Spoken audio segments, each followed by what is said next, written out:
The harbor city of Lith shimmers under a pristine blue sky, its vast ocean dotted with ships docking at the bustling port. Among the crowd, a young man steps off a ship and shouts with joy, "Finally! Finally! I'm here!"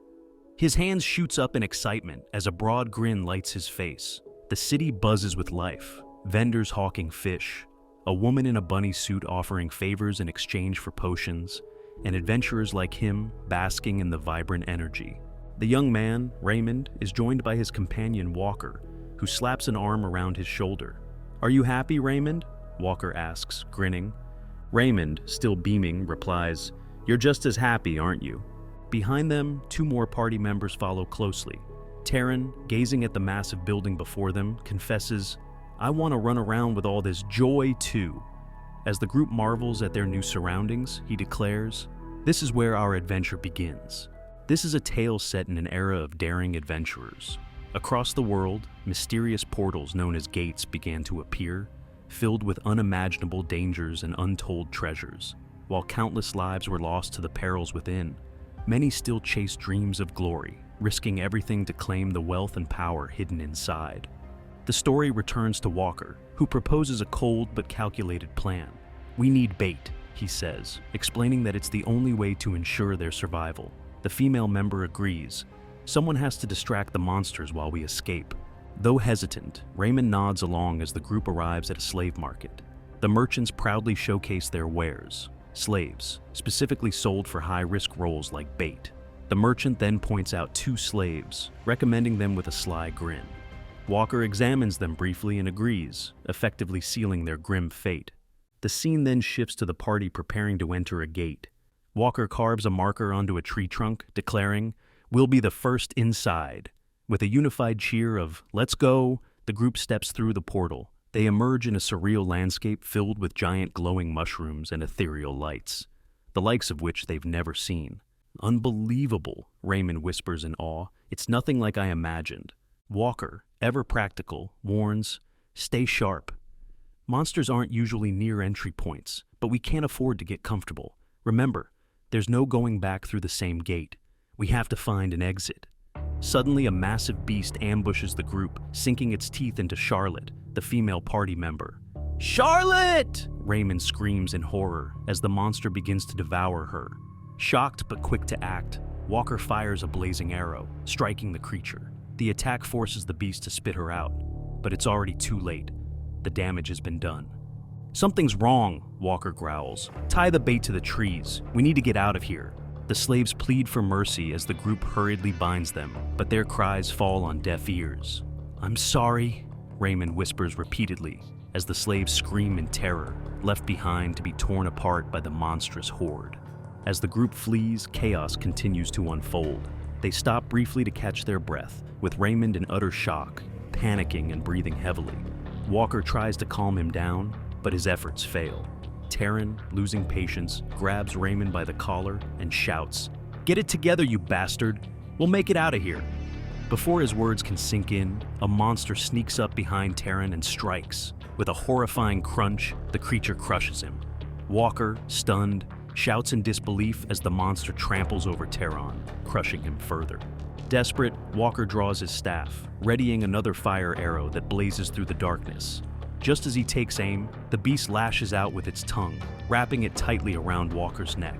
With a swift, merciless pull, it drags him into its gaping maw, ending his life in an instant. Raymond, now alone and trembling, cries out desperately for help as a beast looms behind him. Without warning, it lunges forward, sinking its teeth into his leg.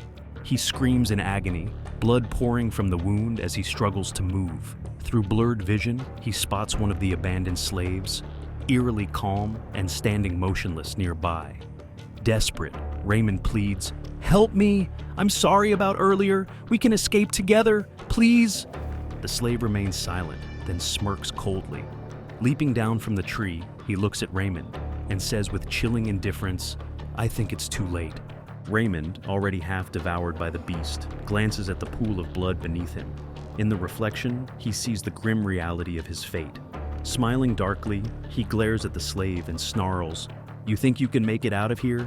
Next up is..." Before he can say more, the beast devours him completely. The slave watches without emotion, unmoved by Raymond's final defiant words. The atmosphere shifts. The lone slave, now armed with a spear, stands face to face with the monstrous beast.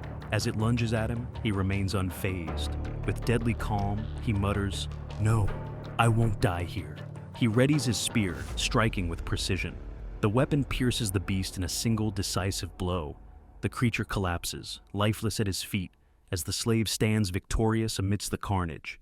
Lifting his hair from his eyes, he mutters under his breath, "This isn't where I die." The scene shifts to a desolate cliff, where destruction paints the horizon. A lone man stands amidst the chaos, surveying the wreckage.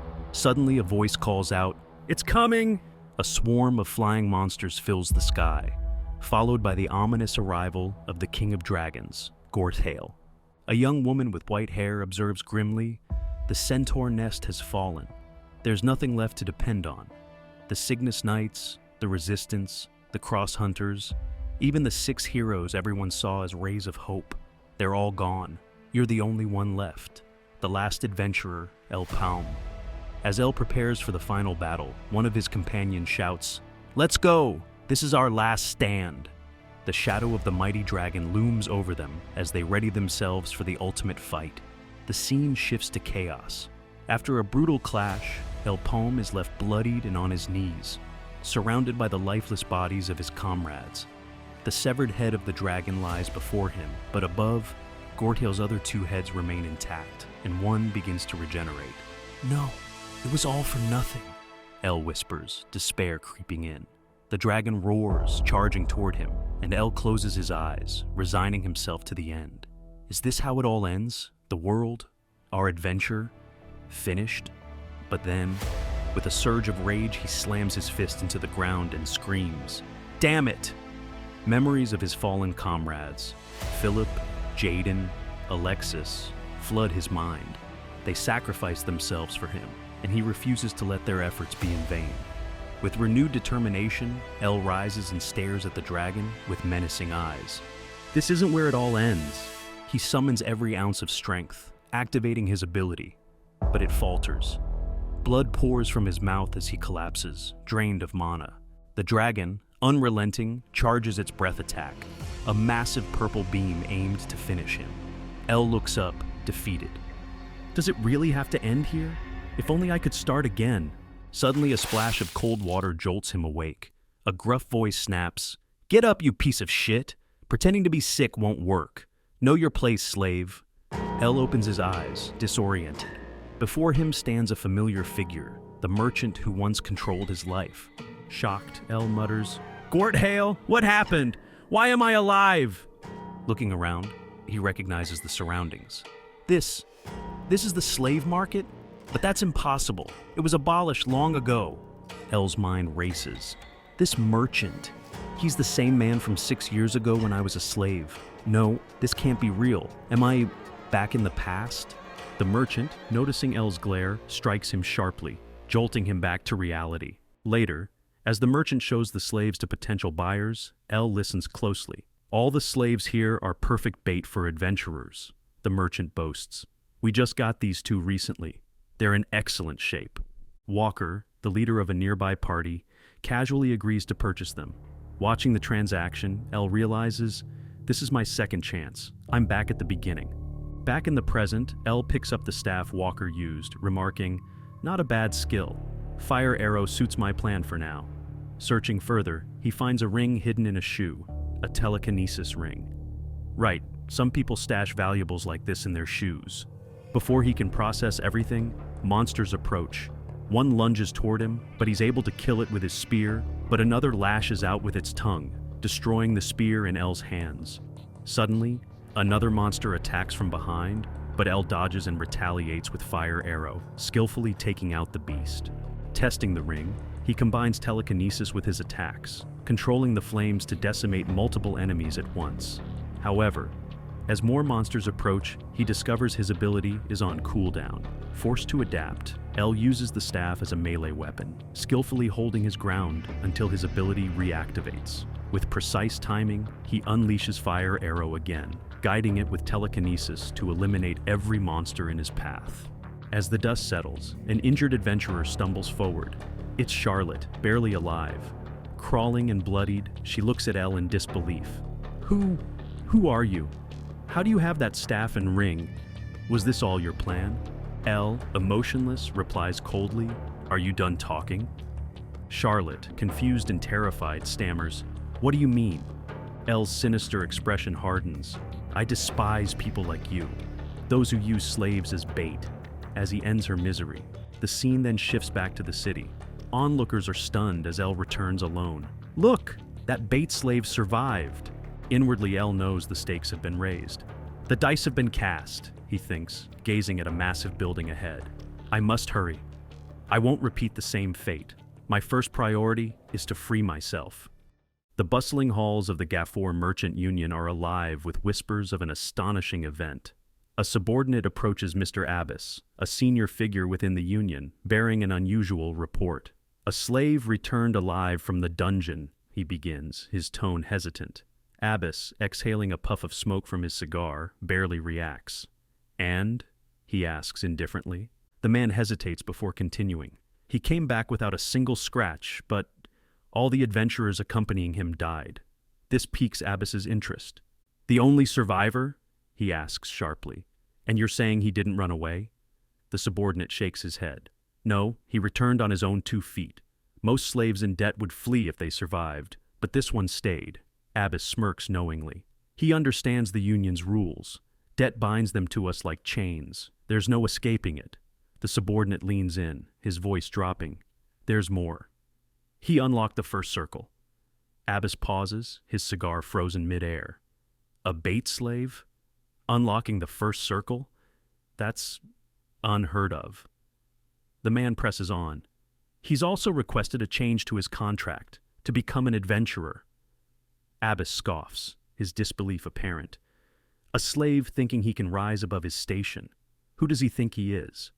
The final revelation lands with weight. "Mr. Rakan himself has ordered you to handle this matter personally," the subordinate adds. Abbas stiffens, his expression darkening. "Rakan? An executive of the union? Why would someone like him care about a mere slave?" His mind races. "No." His gaze shifts to the book on his table, a sinking realization forming. Could it be because of that? Elle's voice cuts in, narrating the grim reality of his world. Under Queen Cygnus, slavery is officially abolished, but in truth, debt binds people just as tightly as chains. Those who cannot repay their loans become property of the Gafor Merchant Union, forced into labor to clear their debts.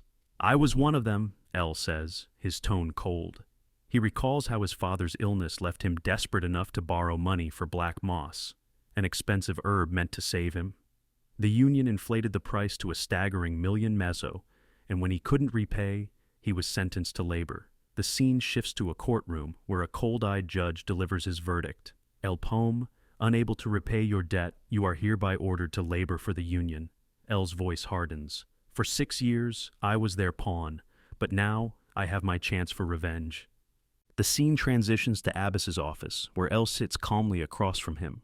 "My name is El Palm," he introduces himself, his expression unreadable. Abbas, already briefed on the matter, scrutinizes him carefully. "So, you want to change your contract? Fine. I'll register you as an F-rank adventurer," Abbas says coolly. Elle offers a polite smile and thanks him before leaning forward, his tone firm and unwavering. "I want E-rank," he states decisively.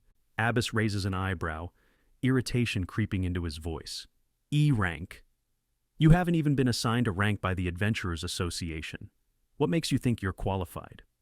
Elle meets his gaze without hesitation. "I've survived over 100 gates as a bait slave. The virtue of an adventurer isn't monster hunting. It's returning alive." Abbas chuckles coldly, leaning forward. "Survival, you say? Surviving as bait for 3 years isn't ordinary, but it doesn't make you fit for true adventuring. Do you think your pathetic survival skills will get you through a real challenge?" Elle remains composed, his silence daring Abbas to continue. Abbas leans back, calculating his next move. "Fine. You want E-rank? Prove it. There's a gate with 12 scars. 12 parties have perished there, leaving nothing but bones behind. It only allows 5 entrants at a time. Participate in that expedition and return alive. If you can do that, I'll consider you worthy. The scene shifts, and El soon finds himself standing among 4 other adventurers. The leader, Shev, a tank with a broad grin, greets him with a handshake. "So, you're the rookie. Nice to meet you. Don't worry about your past as a bait slave. We're all professionals here." Their mission is to retrieve items left behind by the 12 parties who failed before them. The stakes are high as they step into the gate, a surreal, foggy forest stretching endlessly before them. Its dense mist cloaks the surroundings in an eerie silence, broken only by the occasional rustle of leaves. Shev quickly takes charge. The forest is too vast to search as one group. We'll split into 2 teams to cover more ground. They set up a base high in the trees, chosen for its strategic vantage point and cover. And then the teams head out. Later, as night falls, the group regroups at the base. The soft glow of the campfire illuminates their tired faces as they eat and drink together. Shev sits across from El, sharing light banter with the others. El gulps down his drink, quiet but observant, keeping his thoughts to himself while the others laugh. As the conversation winds down, they all turn in for the night. The forest grows deathly silent, save for the crackling embers of the dying fire. El lies motionless, seemingly asleep. Moments later, shadows stir. Shev and the others approach with dark intent, their faces betraying their sinister motives. One of them leans over El, whispering, "Is he out?" Another smirks, holding a blade. "The herb we slipped into his drink could knock out a monster." Shev stays back as another party member laughs softly. "Fire arrow wands go for at least 10,000 miso. This job's about to pay off big." The man with the blade nods grimly. "Then let's get working, shall we?" He raises the weapon, poised to strike El as he lies still. As he strikes, he notices something is wrong. Searching under the blanket, he shouts, "He's not here!" The group freezes, alarmed by the revelation. Shev, the leader, yells in frustration, "Find him!" He couldn't have gotten far. Before they can act, a massive explosion erupts nearby, engulfing part of their base in flames. Confused and panicked, the adventurers scramble. "What happened? Why is there a fire all of a sudden?" one cries out. From a distant tree branch, El watches the chaos unfold, a faint smirk playing on his lips, barely visible through the flickering firelight. So predictable, he thinks to himself. Shev, now furious, growls, "Damn it! This has to be El's doing." His frustration is interrupted by a terrified voice from his team. "Boss!" An adventurer stammers, pointing shakily into the darkness. Shev whirls around, his eyes widening in terror. Looming before them is a massive gold slime, its singular yellow eye glowing ominously. The creature's cavernous mouth opens wide, its acidic body pulsating with energy as it lunges toward the group. Realization hits Shev like a hammer. "That bastard! He used us as bait!" he snarls. The team desperately tries to avoid the monster's attacks, barely escaping its devastating acidic strikes. From his perch, El observes calmly, piecing together the situation. A rookie party inviting bait like me into a red gate? Suspicious from the start. As for that boss monster, I had a hunch it was the gold slime from the scattered remains earlier. Its size and power are far beyond what they can handle. As the gold slime chases them, it intensifies its assault, unleashing acid arrows that melt everything they touch. One of the adventurers cries out, "Isn't it just cheating at this point?" Shev, trying to regain control, shouts, "Calm down! Its acid arrows have a cooldown of about a minute. We'll use that time to recover and aim for its core. That's its weak spot." But overconfidence leads to disaster. An eager adventurer lunges at the slime, ignoring Shev's warning to attack together. Before he can land a blow, the gold slime retaliates, splitting him in half with another acid arrow. "What? There should have been 10 seconds left on its cooldown," Shev exclaims in horror. The slime then launches another acid arrow, obliterating all the other party members, their remains reduced to melted bones. Hidden from view, El watches coldly.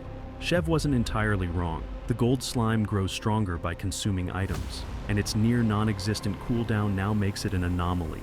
A creature better suited for a yellow gate, 2 levels above a red gate. It's no wonder so many parties before them failed. It's not something a first circle adventurer can handle. I'm sure there aren't any more items left in the dungeon. Looks like this mission is a failure. As El decides to leave, he recalls the words of Abyss. "Prove it, El." A slight smirk appears on his face. "Fine, I'll prove it to you." Rising from his perch, he fires a blazing fire arrow, striking the gold slime directly. While the attack causes damage, the slime's natural resistance to magic absorbs much of the blow. Not bad, but it'll take 4 more hits like that. No, at least 5. L calculates, confident he can prove himself. He deftly dodges a retaliatory acid arrow, using his telekinesis ring to manipulate a rope-attached sword, swinging through the trees to evade the slime's relentless attacks while maintaining his mobility. L fires another arrow, hitting the same spot. 4 more, he mutters. As the battle rages on, he skillfully dodges and counters, bringing the count to 3 more, then 2 more. Enraged, the slime increases the frequency of its attacks, but L maneuvers around them with precision. He prepares another shot, firing his fire arrow. The shot initially misses, but with a deft flick of the telekinesis ring, he redirects the arrow mid-flight, striking the core once again. The core now glows faintly, its location becoming increasingly visible. "One more shot!" L shouts, his focus unwavering as he approaches the slime to deliver the final blow. But as he closes in on the core, the slime lashes out with a massive hand from behind, attempting to crush him in a desperate counterattack. As the slime is about to strike, L uses his telekinesis ring to hurl his knife rope toward the ground, pulling himself away just in time to avoid the devastating attack. From his new vantage point, he activates another fire arrow.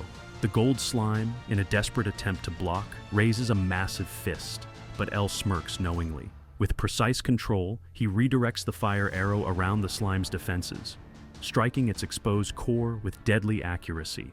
The monster lets out an ear-shattering roar before its body erupts, sending acidic slime flying in all directions. Anticipating the chaos, L swings to safety using his knife rope technique, narrowly avoiding the flood of corrosive liquid.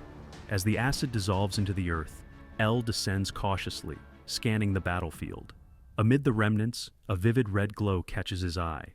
Using his telekinesis ring, he retrieves the glowing mana stone and absorbs its energy. A radiant beam of light surrounds him, signaling the culmination of the battle. The scene transitions to L seated across from Abbas, his employer. Abbas's sharp gaze scrutinizes him as he remarks dryly, "So, you're back alone again? And where are the items you were commissioned to retrieve?" Unfazed, L explains, "The team you assigned me were rookie hunters with ulterior motives. They tried to take my belongings. I left the group to avoid unnecessary conflict, but they ran into the boss monster. It seems they didn't survive." Abbas, intrigued by the report, presses further. "What kind of boss monster?" L replies bluntly, "A gold slime." The mention of the gold slime visibly startles Abbas. If it was that monster, then everything inside the gate must have melted away? L nods in confirmation. Exactly. Abbas processes the implications, his thoughts racing. The loss of all those rented items from the merchant union? This is a massive blow. He shifts his focus back to L and explains the gravity of the situation. "The bigger issue here is that you survived. Gates operate under strict rules. First, only the number of people marked on the gate pillar can enter, and the gate deactivates until everyone inside is dead. Second, the difficulty of the gate corresponds to the adventurer's circle levels, with difficulty levels ranging from red to purple, purple being the highest. Higher circle adventurers cannot enter lower-tier gates. Third, there is only one opportunity to raid a gate. If even one person survives, the gate is destroyed and becomes inaccessible. Considering the circumstances, that gold slime was far too much for a group of first circle adventurers." Abbas sighs deeply and continues, "Given these conditions, I understand why you couldn't retrieve the items. However, the fact remains that this mission is a failure." L cuts in sharply. "You're too impatient. I haven't finished explaining yet." Rolling up his sleeve, he reveals his forearm, where 2 faintly glowing circles are etched into his skin. Abbas stares in shock, shouting, "Second circle? Did you absorb the mana stone from the gold slime?" L nods calmly. "I did. I believe this is enough to prove my abilities. Now, as promised, grant me E rank." Abbas, still processing the revelation, suddenly grins. "E rank? Forget that. I'll promote you straight to D rank. And if you work with me, I'll treat you like a C rank adventurer." L's eyes widen slightly, caught off guard by the unexpected offer. Sliding a contract across the table, Abbas watches as L signs without hesitation. Abbas thinks to himself, it's rare to promote someone so quickly, especially without reaching third circle or proper C rank status. But this man is extraordinary. Circles signify power, and advancing even one level takes immense effort. Yet he ascended from first to second circle in record time. Is it survival instinct? No. It's pure, overwhelming talent. L, now officially ranked, reflects with satisfaction. That was faster than expected. Abbas must be impatient, but it works to my advantage. His thoughts shift to the upcoming Red Rank 100 Gate Raid, a monumental event attracting attention from Lithport's merchant union and countless adventurers. This will be a pivotal moment. Even the Gafor Merchant Union must be watching closely. It's risky, but it could be the perfect opportunity to advance my plans. With that thought, El turns to Abbas and casually says, I have a favor to ask. Abbas raises an eyebrow, intrigued. What is it? El smiles confidently. Lend me some money. Abbas's expression freezes as his thoughts swirl in disbelief. This bastard. He really knows how to push his luck. The story introduces a grim truth. Some believe the gates marked the beginning of the Age of Adventurers, but they were actually traps set by the Black Magician. Many adventurers perished, crippling the future of Maple World. In the chaos that followed, 3 years from now, the monsters that had been biding their time rushed through the gates, unleashing a catastrophe that brought the world to its knees. The scene shifts to Abbas standing by a window, watching El walk away. El grips his pouch and thinks, this isn't enough, but it'll have to do to get started. The legendary 100-member gate found this time is a red-level gate, allowing only second circle adventurers or lower to enter. Typically, the Gafor Merchant Union would prioritize seasoned adventurers, but this time, their sights are set on this gate. El, now with a modest sum of money, decides against wasting it on expensive equipment and instead heads to the slave market. At the slave market, a merchant greets El eagerly, offering to guide him in choosing a companion. Are you looking for dungeon bait or a warrior? The merchant asks. El calmly responds, I already know who I'm looking for. Take me there. Surprised but obliging, the merchant leads him to a dark basement. This is the punishment ward, the merchant explains nervously. We use it for those who act out, like the person you're looking for. They arrive at a dimly lit room where a man is shackled from his neck to his legs. The merchant hesitates. Customer, are you sure about this one? This guy, before he can finish, El interrupts. I know. He's the one I've been looking for. The slave glares at El with a menacing expression. El recognizes him. Daibo, the hero killer. El reflects on the events leading to this moment. One pivotal incident that accelerated the end of Maple World was the death of the polearm hero, Erin. She had only one student, and the person who triggered the beginning of the end was none other than Daibo, the hero killer. Now, back in the present, Daibo shackled and reduced to a slave. With a sneer of disdain, he addresses El coldly. You came for me? I don't know you. Get lost. The merchant nervously apologizes, explaining, his mental state has deteriorated. But El remains calm, fully aware of Daibo's extraordinary abilities. Once equals, the two hailed from the same region, awakened at the same time, and achieved similar fame. When El inquired about Daibo's cost, Daibo responded bluntly, 1 million miso. Despite the steep price, El didn't flinch. Both men had experienced desperate times. Daibo's plight driven by his younger sister's battle with the deadly black blood disease. Mocking him, Daibo taunts, Can you even afford me, young master? Without hesitation, El retrieves the exact amount, leaving both Daibo and the merchant stunned. Is this real money? Daibo exclaims, momentarily taken aback. As he recovers, El outlines the contract. 1 year of service, a 70-30 profit split in El's favor, and El retaining priority over any loot obtained from the gates. The merchant, puzzled, wonders why El is treating Daibo more like a party member than a slave. As El hands out the contract, Daibo snatches it without hesitation. Biting his finger, he presses it onto the paper, stamping it with his blood and sealing the deal. El smirks and says, You'll need to prove your worth, Daibo. Accepting the terms with a confident grin, Daibo replies, I'll work harder than anyone you've ever seen before. The scene shifts to a lush forest, as Daibo admires his new weapon, but complains, I usually use a longsword. We should go back and exchange this.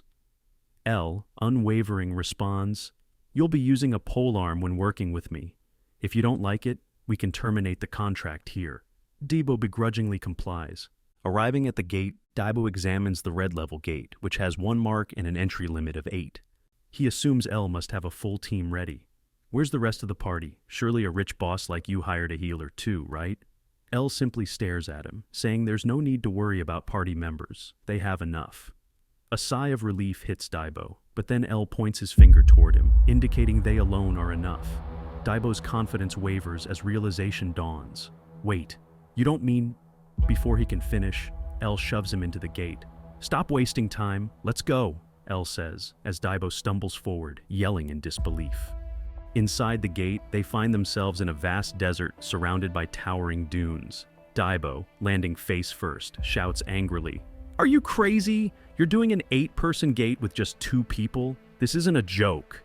As he continues his tirade, a rumbling noise interrupts him.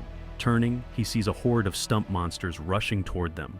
Known for their tough bark that even swords and spears struggle to pierce, the creatures charge relentlessly. Daibo panics, shouting, "Are you insane? These are stump monsters!" L calmly steps forward, firing a fire arrow that pierces one of the creatures ablaze. Then, using his telekinesis, he moves the fire arrow around the other stumps, taking out multiple targets in quick succession. Daibo watches in awe. Who is this monster? He mutters to himself, realizing L's strength far surpasses his expectations. The scene shifts to another location. In a darkened room, a woman speaks to a shadowed figure swirling a glass of red wine. "They've taken the bait. We're still finalizing the timing, but we've selected the people we'll be sending," she says. The figure, eyes glowing crimson, responds, "Proceed."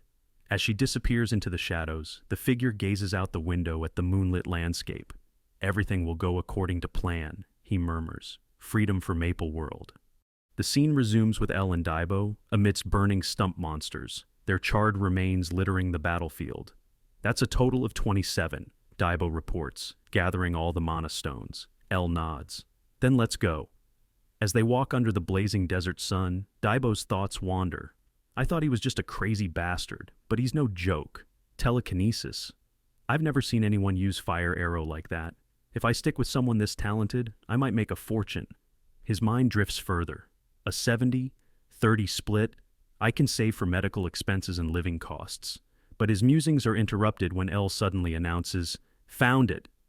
Daibo, snapping back to reality, looks ahead and spots more stump monsters. 9 of them. L mutters, "A perfect number." Confused, Daibo asks, "What's so perfect about this?" L's serious gaze is his only response, sending a chill down Daibo's spine. Before he can question further, he takes action, hurling a rock to distract the stumps before lunging into the fray. Leaping into the air, Daibo strikes down one of the monsters with precision. The remaining stumps, alerted by the attack, charge toward him. "Damn it! I have to fight these bastards myself!" Daibo curses. Struggling to wield the unfamiliar polearm, he dodges and counters clumsily. "This weapon is so annoying. I'd need 10 lives to get through this," he shouts in frustration, barely keeping up with the relentless assault. From the sidelines, L observes calmly. He claimed he only used swords, which explains his awkward movements, but soon, he'll realize the polearm is what makes him strongest. Memories of Aaron choosing Daibo as her sole student flash through L's mind. There's no doubt about his talent. As the fight continues, one of the stumps lunges at Daibo, but he counters with a sweeping strike, taking out 3 at once. Realization dawns on him. The polearm has great range and power. It's actually more comfortable than a sword. Relaxing his grip, Daibo moves with the newfound fluidity, slashing through the remaining stumps. Not bad, L thinks from a distance. He's picking it up quickly. He hasn't even awakened a circle yet, but his skill is already remarkable. Suddenly, the ground trembles. Daibo freezes. "An earthquake?" he mutters as a mountain splits open, revealing a colossal tree-like monster. Its massive trunk-like body casts an imposing shadow as its sharp, branch-like limbs crash into the ground. Daibo stares in horror. "What the hell is that? A stumpy?" Before the giant stump can attack, L grabs Daibo and hurls him out of harm's way. Activating a fire arrow, L declares, "Its size doesn't matter. If anything, it makes it easier to hit." The arrow flies straight toward the monster, but its thick branches block the attack effortlessly. Its reactions are faster than I thought, L mutters, preparing another fire arrow.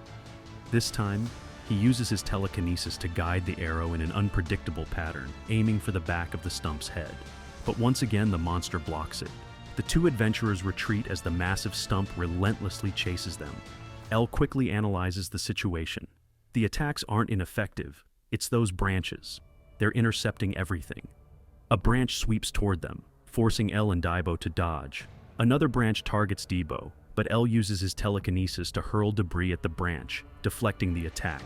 Simultaneously, he manipulates a floating rock to grab Daibo and pull him out of harm's way. "You saved me?" "Thanks," Daibo says breathlessly. L nods and replies firmly, "Handle the smaller stumps. I'll deal with the big one." As Daibo fights the smaller monsters, L focuses on the colossal stump. Shooting another fire arrow, he hides a second one behind it. When the first arrow is blocked, the second pierces through, landing a hit. Two simultaneous attacks. No matter how fast it is, it can't block both, L mutters. Watching in awe, Daibo thinks, this human is more of a monster than that stump. While Daibo battles the smaller stumps, he notices some slipping past him and heading straight for L. "No! Watch your back!" he shouts urgently. L, already aware of the approaching threat, calmly dispatches the attackers using his fire arrow and telekinesis. Turning to Daibo, he questions with a hint of exasperation. "Daibo, you can't even handle the little ones?" The massive stump monster seizes the opportunity, swinging its enormous branches with deadly force. L narrowly dodges, but quickly realizes he can't afford even a moment of distraction. Just as another branch hurtles toward him, Daibo leaps in, slashing through it with his polearm in a clean strike. "I just saved you, so take back what you said earlier," Daibo shouts triumphantly. L smirks in response. "Fine, you're finally proving useful." Standing side by side, the two prepare for another assault. L conjures two fire arrows, their determination unwavering. "Let's finish this," L says. Daibo nods. "Let's go." L fires two fire arrows at the massive stump monster. One arrow is blocked by its branches, but the second sears through, cutting a branch clean off. The massive stump recoils in surprise, only for another arrow to land and inflict more damage. Meanwhile, Daibo relentlessly slashes through branches, cutting them down one by one. As the stump prepares a simultaneous attack from both sides, aiming for Daibo, L shouts, "Daibo, I'll handle the right." Daibo responds with a confident, "Coming right up!" L uses a fire arrow to block the attack from the right, while Daibo counters the left side with a powerful slash. He sprints forward, weaving through branches with quick, fluid movements, slicing through them as he advances. However, one branch catches him off guard, striking his back and sending him hurtling toward the stump's gaping mouth. Blood spills from his mouth as he falls. L reacts instantly, using his telekinesis to create a floating rock to catch Daibo mid-fall.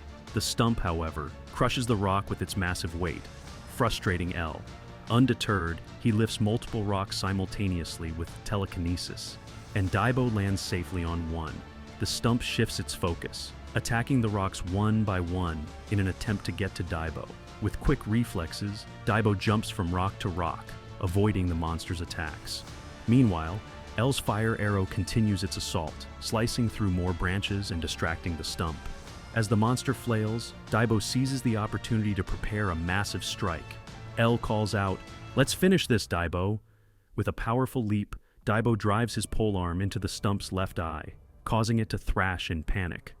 The stump's movements become erratic, and Daibo, realizing his weapon is stuck, lets go of the handle and lands on the ground. Not missing a beat, he launches himself toward the right eye.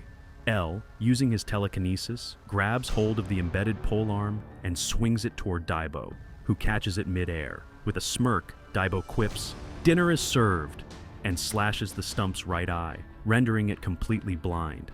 The stump, now blinded, screeches in agony, its massive body flailing unpredictably. Its mouth opens wide as it screams, and L fires two precise fire arrows directly into its mouth. The arrows strike its core, detonating the energy inside. The massive stump collapses as flames engulf it, burning it to ash. L approaches Daibo, both exhausted but triumphant. "Good job," L says with a faint smile. Daibo, catching his breath, looks up and replies, You too." Together they watch the remnants of the once mighty monster burn away. Later that night, a young girl sits at a table with food in front of her. She sighs and mutters, "He's late. I should eat soon and go to bed. Thank you for the food." Just as she's about to start eating, a knock on the door interrupts her. Confused, she gets up and cautiously asks, "Who is it?" Opening the door, she freezes in shock, her voice trembling as she stammers, "Big brother?" Her eyes well up with tears as she realizes it's Daibo standing before her. Overcome with emotion, she begins to shake, tears streaming down her face. She throws herself into his arms, hugging him tightly and crying, "Welcome home, big brother." Daibo holds her, his expression softening as he returns the embrace. Elsewhere, El stands silently in a dark room. A figure lies motionless on a bed before him, their body resembling that of a mummy or corpse. A small picture frame on the shelf beside the bed depicts El and someone else, hinting at a significant connection. El's expression hardens into one of disgust as he gazes at the scene. Without hesitation, he activates his ability, setting the house ablaze. Flames consume everything as he walks away, the fire reflecting in his cold, unflinching eyes. The scene shifts to Abbas in his office, poring over documents with a furrowed brow. "What a problem," he mutters. The subjugation date for the 100-man gate is fast approaching, and the composition of the party is still undecided. Lord Raken is overseeing this case, and failure is not an option, he thinks grimly. The subjugation is a major event, with all 10 merchant groups closely monitoring it. The gate is rumored to hold epic or even legendary ranked items, raising the stakes significantly. Abbas sighs, acknowledging the challenges ahead. Compared to the Natasha sisters from the Gold Ritchie Trade Union, our Second Circle explorers are an embarrassment, he laments. The Gafor Merchant Union's reputation is the worst among the groups, and their current lineup is unlikely to inspire confidence. As Abbas contemplates his options, the door suddenly swings open. "Who dares enter without knocking?" he snaps, only to see Lord Raken stride in. "How is the party composition coming along?" Raken asks. Abbas stammers, "My apologies, it's not finalized yet." But Raken interrupts, "I see. It's going slowly. That's unlike you. What about the fellow you mentioned before?" Abbas hesitates. "As for El, there are still uncertainties. The annihilation of Shev's party left no witnesses, so we can't confirm what happened. While his talent is evident, this is a critical matter." Raken responds decisively. "Then confirm him again. There's a fine place for that." He suggests forming a test party with the current candidates. "There will be plenty of witnesses this time," Raken says, leaving no room for debate. Later, El and Daibo approach a group of explorers gathered in front of a daunting 40-man red gate, the air thick with tension and anticipation. "Looks like we have a lot of people joining us this time." One of the explorers approaches El, sneering, "Are you the 5th party? 2 former slaves?" El surveys the group, observing their cold stares. None of them look welcoming, he thinks. It's natural for experienced parties to see slaves as a nuisance. These people have faced their share of ordeals and are far more skilled than Shev's group. They won't use bait. Abbas arrives, addressing the group. "So, you're all here," he begins. El notes, "He came in person?" Abbas continues, "I'll keep it short. The test begins now. Those who demonstrate sufficient skill will earn the opportunity." He pauses, letting the suspense build. "The opportunity to challenge the 100-man gate." The announcement shocks the group. "The 100-man gate?" someone echoes in disbelief. Abbas clarifies, "Yes, a chance to receive special treatment. Do your best." As the adventurers enter the gate, one remarks, "Another forest? How about we cooperate only when fighting the boss?" Another party leader responds, "Let's split up and regroup when we signal." Dolan, a seasoned party leader, takes charge of his group. "Hunt as much as we can. We don't have time to waste," he orders. His team nods in agreement and ventures deeper into the forest. Spotting a lone mushroom monster, Dolan casts an energy bolt, striking it with precision. "What a waste of time," he mutters, confident the monster has been dealt with. However, as the smoke clears, Dolan notices the mushroom is completely unharmed. Shocked, he mutters under his breath, "Magic resistance?" Before he can act, Dolan realizes they are surrounded. "Everyone, watch out!" he shouts as multiple monsters emerge from all around, their growls echoing ominously. His team fights valiantly, eventually prevailing, but the effort drains them. "The monsters are stronger than we expected," one member says, trembling. Dolan, sweating, decides, "This isn't sustainable. If we keep this up, we'll wear out. We're calling off the hunt and going for the boss." Meanwhile, Elle and Daibo continue their progress through the forest. Elle, anticipating how most parties would prioritize killing the boss themselves rather than working together, observes the situation with calculated precision. Daibo, breathing heavily and visibly irritated, grumbles, "Certainly, that sounds about right. But why haven't you been helping me? You've just been standing there talking." Elle shrugs nonchalantly. "There were only 3 of them. You're on your own." Daibo scowls, his irritation growing. "So, you're saying we don't have time to waste?" As they discuss, Daibo mentions hunting down the boss, while Elle insists on wiping out the mobs. Confused, Daibo asks, "Just now, you said you were going to defeat the boss monster?" Elle replies calmly, "That's what the others are thinking. We'll focus on exterminating the mobs instead. Defeating the boss isn't the only factor for evaluation. Mob hunting is also included. Besides, focusing on the boss could turn dangerous. You never know what others might do to gain an advantage." Although annoyed, Daibo can't argue with Elle's logic. He's always right, Daibo thinks, a flicker of anger and envy crossing his mind as he reluctantly presses forward. Elsewhere, Dolan's party stumbles upon an escape gate. "Mark this trail!" Dolan orders. One of his members, Avant, suddenly bursts into uncontrollable laughter. Dolan frowns. "Avant, shut up! What's so funny?" Avant continues laughing hysterically. As Dolan approaches, he notices a strange mist spreading through the air. Realization dawns. Poison? Before Dolan can react, his entire party succumbs to the mist, breaking into uncontrollable laughter. Dolan panics, shouting, "This is bad! I have to get out of here!" He runs toward the escape gate, but a massive mushroom-like monster emerges, releasing more toxic mist. Dolan glances back, horrified, as the mist overtakes him. His laughter turns maniacal and uncontrollable as he succumbs to the monster's poison. The scene shifts to a valley with a serene river flowing through it. Elle and Daibo walk along the cliff edge, the sound of rushing water below contrasting with the tension in the air. Daibo, silently irritated, thinks to himself, "This guy hasn't fought once today." Suddenly, a flare streaks across the sky, signaling the discovery of the boss monster. "A signal flare! So they actually found it," Daibo mutters in surprise. The two head toward the gathering point, where the remaining adventurers regroup. As they arrive, Elle notices that one party is missing. A member of the group begins. "Since it looks like most of us are here, I'll start explaining." But another interrupts.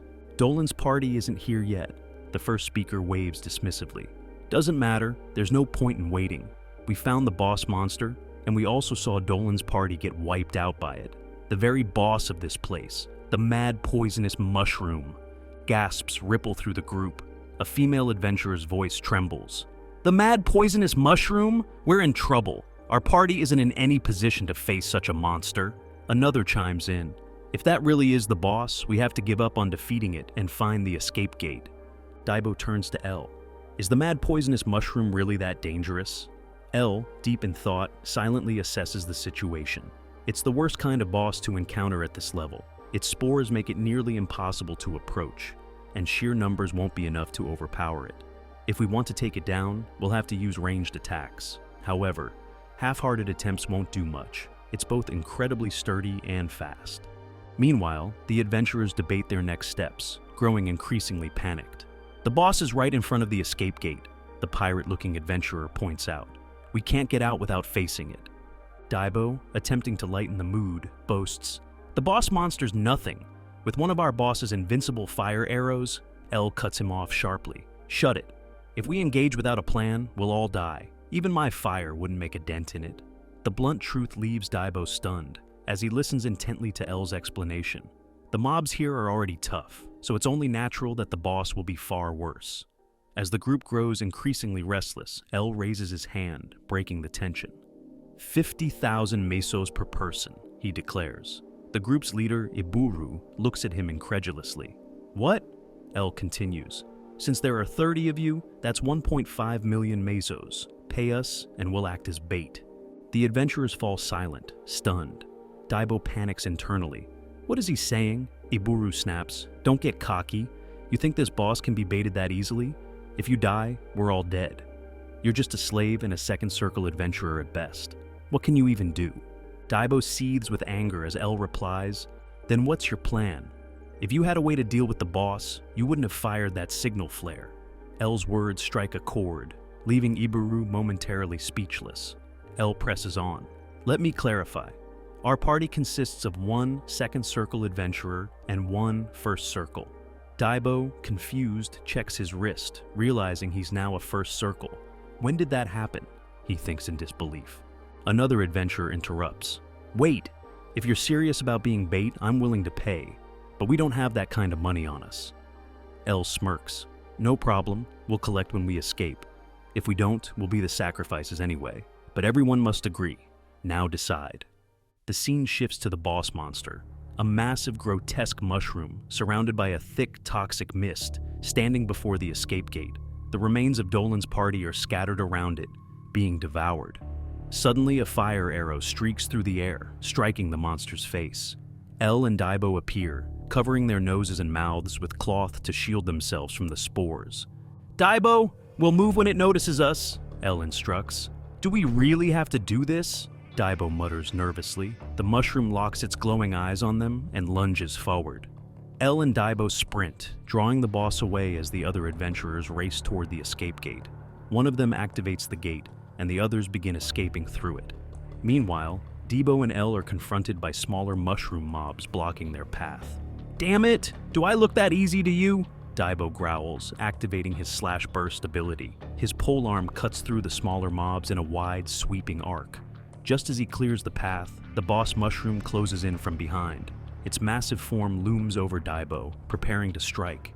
L intervenes with a fire arrow, pushing the boss back momentarily. The monster snarls, growing angrier, and dodges L's next arrow.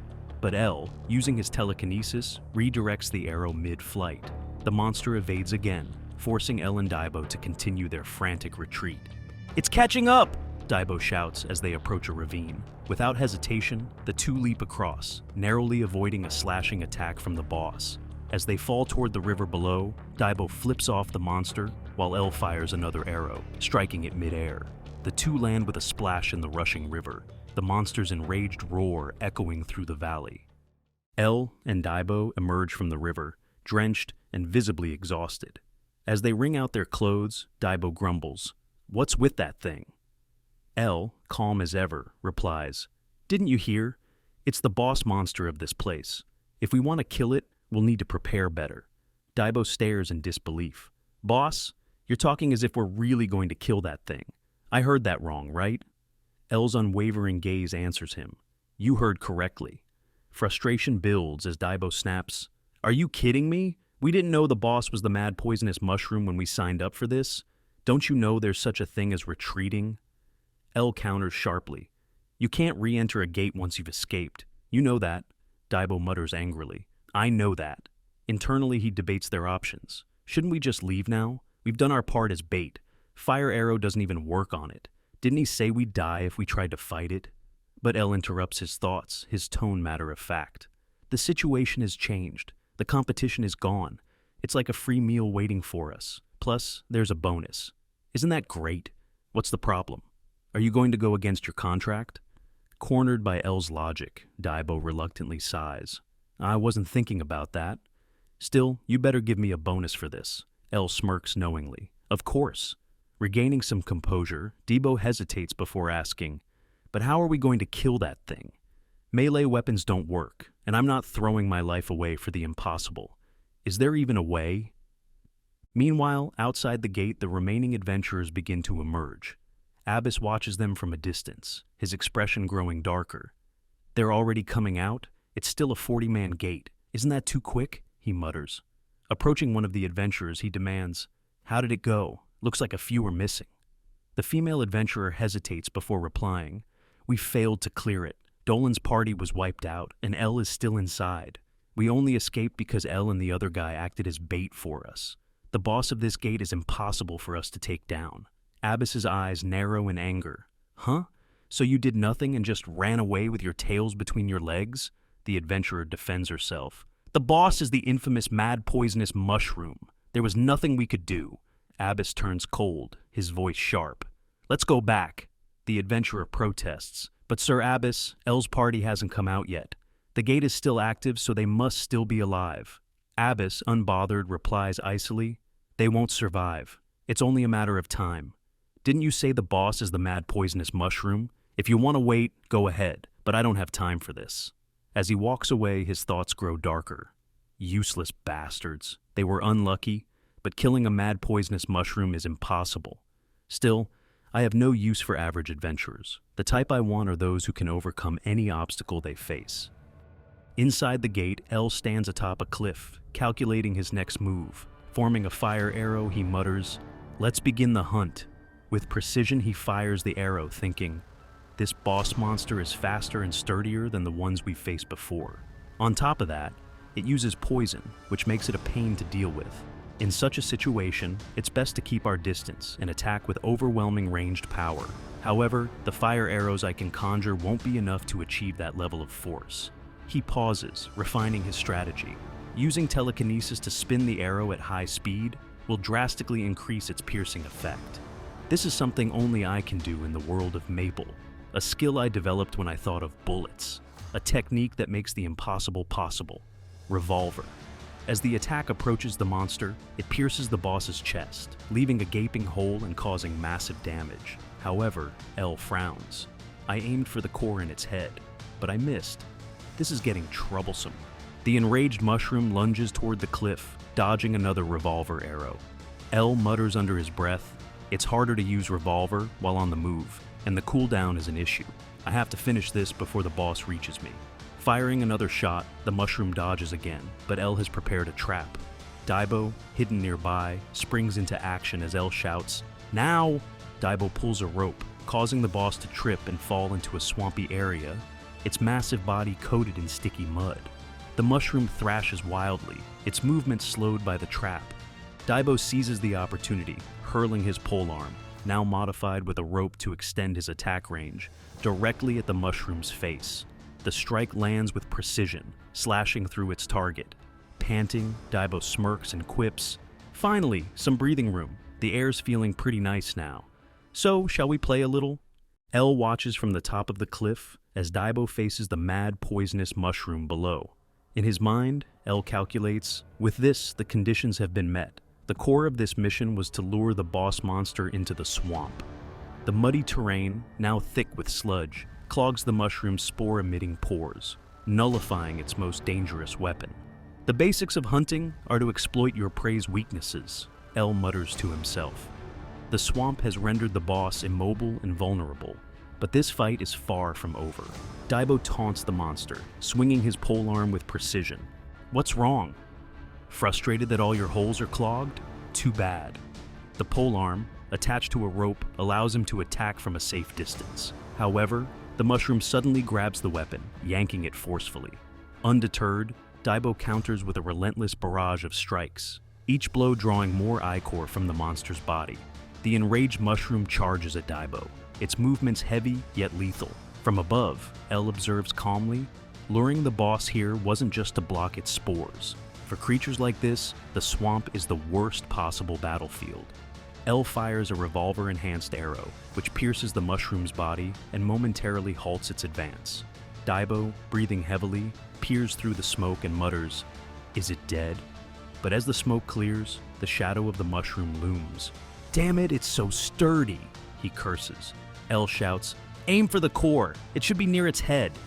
Taking the directive, Daibo swings his polearm toward the monster, but the creature grabs the weapon again, using its immense strength to fling Daibo into the air. Anticipating this, L uses his telekinesis to maneuver a tree trunk, smashing it into the mushroom and giving Daibo a chance to grab onto its branches, narrowly escaping the beast's grasp. Daibo recovers quickly, retrieves his polearm, and begins circling the mushroom, striking with precision. Meanwhile, L manipulates the swamp water with telekinesis, splashing it onto the mushroom and further obscuring its vision. Taking advantage of the confusion, Daibo creates a feint, appearing to attack from one side but striking from another, only for Daibo to land a devastating blow with his polearm, decapitating it. Panting heavily, Daibo looks back at L, giving him a triumphant thumbs up. L smirks, but his expression changes as he notices movement behind Daibo. "Watch out!" he yells, but it's too late. The mushroom, headless but still alive, strikes Daibo, sending him tumbling to the ground. L's mind races. How can this be? I'm sure we destroyed its head. He fires a fire arrow, but the mushroom dodges, its movements more erratic than before. I must be missing something, L thinks. He uses telekinesis to unbalance the monster, but it lunges forward, climbing the cliff toward him. I only have enough energy for one more shot, L mutters. I can't waste it.